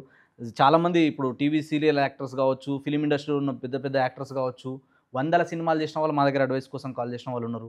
మా దగ్గర ప్రాపర్టీలు ఉన్న వాళ్ళు ఉన్నారు. మేము అన్నీ చెప్పాం, వాళ్ళు కూడా చెప్పొద్దు సంజయ్ గారు. మీరు మూవీస్ చేసే వాళ్ళకి కూడా నా దగ్గర వచ్చిన క్లయింట్స్ ఎట్లాంటి వాళ్ళు ఉన్నారంటే, ఆఫీస్ బాయ్ దగ్గర నుంచి మొదలు పెడితే ఎంఆర్ఓల వరకు, ఐఏఎస్ ఆఫీసర్ల వాళ్ళ దగ్గరలో ఉన్న వాళ్ళు, ఎమ్మెల్యే వాళ్ళు, మినిస్టర్ల అన్నదమ్ముల చుట్టాలలో వాళ్ళు, అలాంటి వాళ్ళు కూడా చాలామంది ఉన్నారు. You name it, I have customer. అన్ని రకాల డిపార్ట్మెంట్ వాళ్ళు, అన్ని రకాల వాళ్ళకి మేము సర్వీస్ ఇచ్చిన వాళ్ళం ఉన్నాం. ఐదర్ మేము సేల్స్ చేయడంలో కావచ్చు, వాళ్ళకి అడ్వైజ్ చేయడంలో కావచ్చు. అలా ర్యాప్ అయితే ఉంటుంది. పొలిటికల్ వాళ్ళకు ఉంటుంది, ఫిలిం ఇండస్ట్రీ వాళ్ళది ఉంటుంది, బిజినెస్ మ్యాన్లది ఉంటాయి. ఎందెందు వెతికినా అందందుగలరు మా కస్టమర్స్. నేను జస్ట్ వెయిట్ చేస్తున్నా ఆ లైన్ కోసమే అనమాట. మీరు ఒకవేళ రియల్ ఎస్టేట్ ఎక్స్పర్ట్ అవ్వకపోయి ఉంటే నాకు తెలిసి మంచి రైటర్ అయ్యి ఉందిరేమో. Anyways thank you so much. And అంటే లైక్ చాలా డౌట్స్, చాలా ఇన్పుట్స్ ఇచ్చారు తెలియని వాళ్ళందరికీ. Thank you so much for your valuable time. Thank you so much madam, మమ్మల్ని పిలిచినందుకు, మీ ఇంత వాల్యుబుల్ టైం ఇచ్చినందుకు. అండ్ చాలా పాడ్కాస్ట్లు వేసినా, but this is something special. Thank you so much for inviting me. Thank you so much. So yes, అది సంగతి అనమాట. ఒక సొంత ఇల్లు కొనాలి, ఆ స్ట్రగల్, ప్లాట్ కానీ హౌస్ కానీ కొనాలి అని అంటే ఆ స్ట్రగల్ ఎలా ఉంటుందో అందరికీ తెలుసు.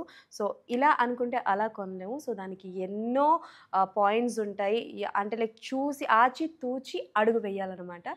So may this podcast will help you. Thank you so much. Keep watching our channel. రెడీనా? చెప్పాలిగా మరి. ఓకే, సో ఎవరి అమ్మాయి ఈ ఛానల్లో కొత్తగా కనిపిస్తుందని అనుకుంటున్నారా? నేనెవరో మీకు చెప్పే ముందు ఒక చిన్న విషయాన్ని చెప్తాను. ఆ తర్వాత నేనెందుకు ఇక్కడ ఉన్నానో మీ అందరికీ అర్థమవుతుంది. జనరల్గా అంటే లైక్ ఒక ఇంట్లో ఒక బాబు, ఒక పాప ఉండాలని కోరుకుంటారు. ఎందుకు? ఓన్లీ మగపిల్లలే ఉన్నారనుకోండి, ఎప్పుడు ప్యాంటు షర్ట్లేనా, ఎప్పుడు వాళ్ళ మొహాలే చూడాలా, గెడ్డాలు మీసాలు అని అనుకుంటారు. అవునా కదా? మీరు కూడా అలానే అనుకుంటారు కదా? అదే మీరే వీడియో చూస్తున్నారు కదా. సో అలానే మా విజువల్ టాక్స్లో కూడా కార్తీక్ ఇప్పటివరకు చాలా వీడియోస్ చేసే ఉంటాడు. అఫ్కోర్స్ బాగా చేస్తాడు అనుకోండి. కాకపోతే కార్తీక్తో పాటు ఒక అమ్మాయి కూడా ఉంటే బాగుంటుంది కదా. అదేనండి, చక్క అందంగా పద్ధతిగా ఒక ఆడపిల్ల ఉంటే బాగుంటుంది కదా. అందుకే నేను వచ్చానమాట.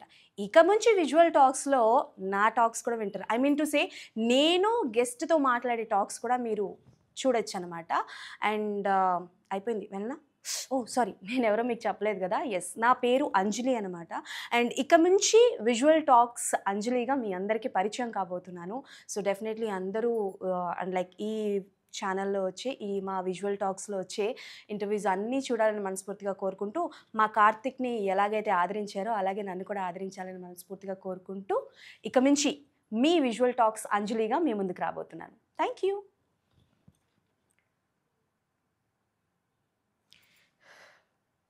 ఇంకేంటి కట్ చేయవా? నాది అయిపోయింది ఇంట్రో, నేను వెళ్ళాలి. బాయ్.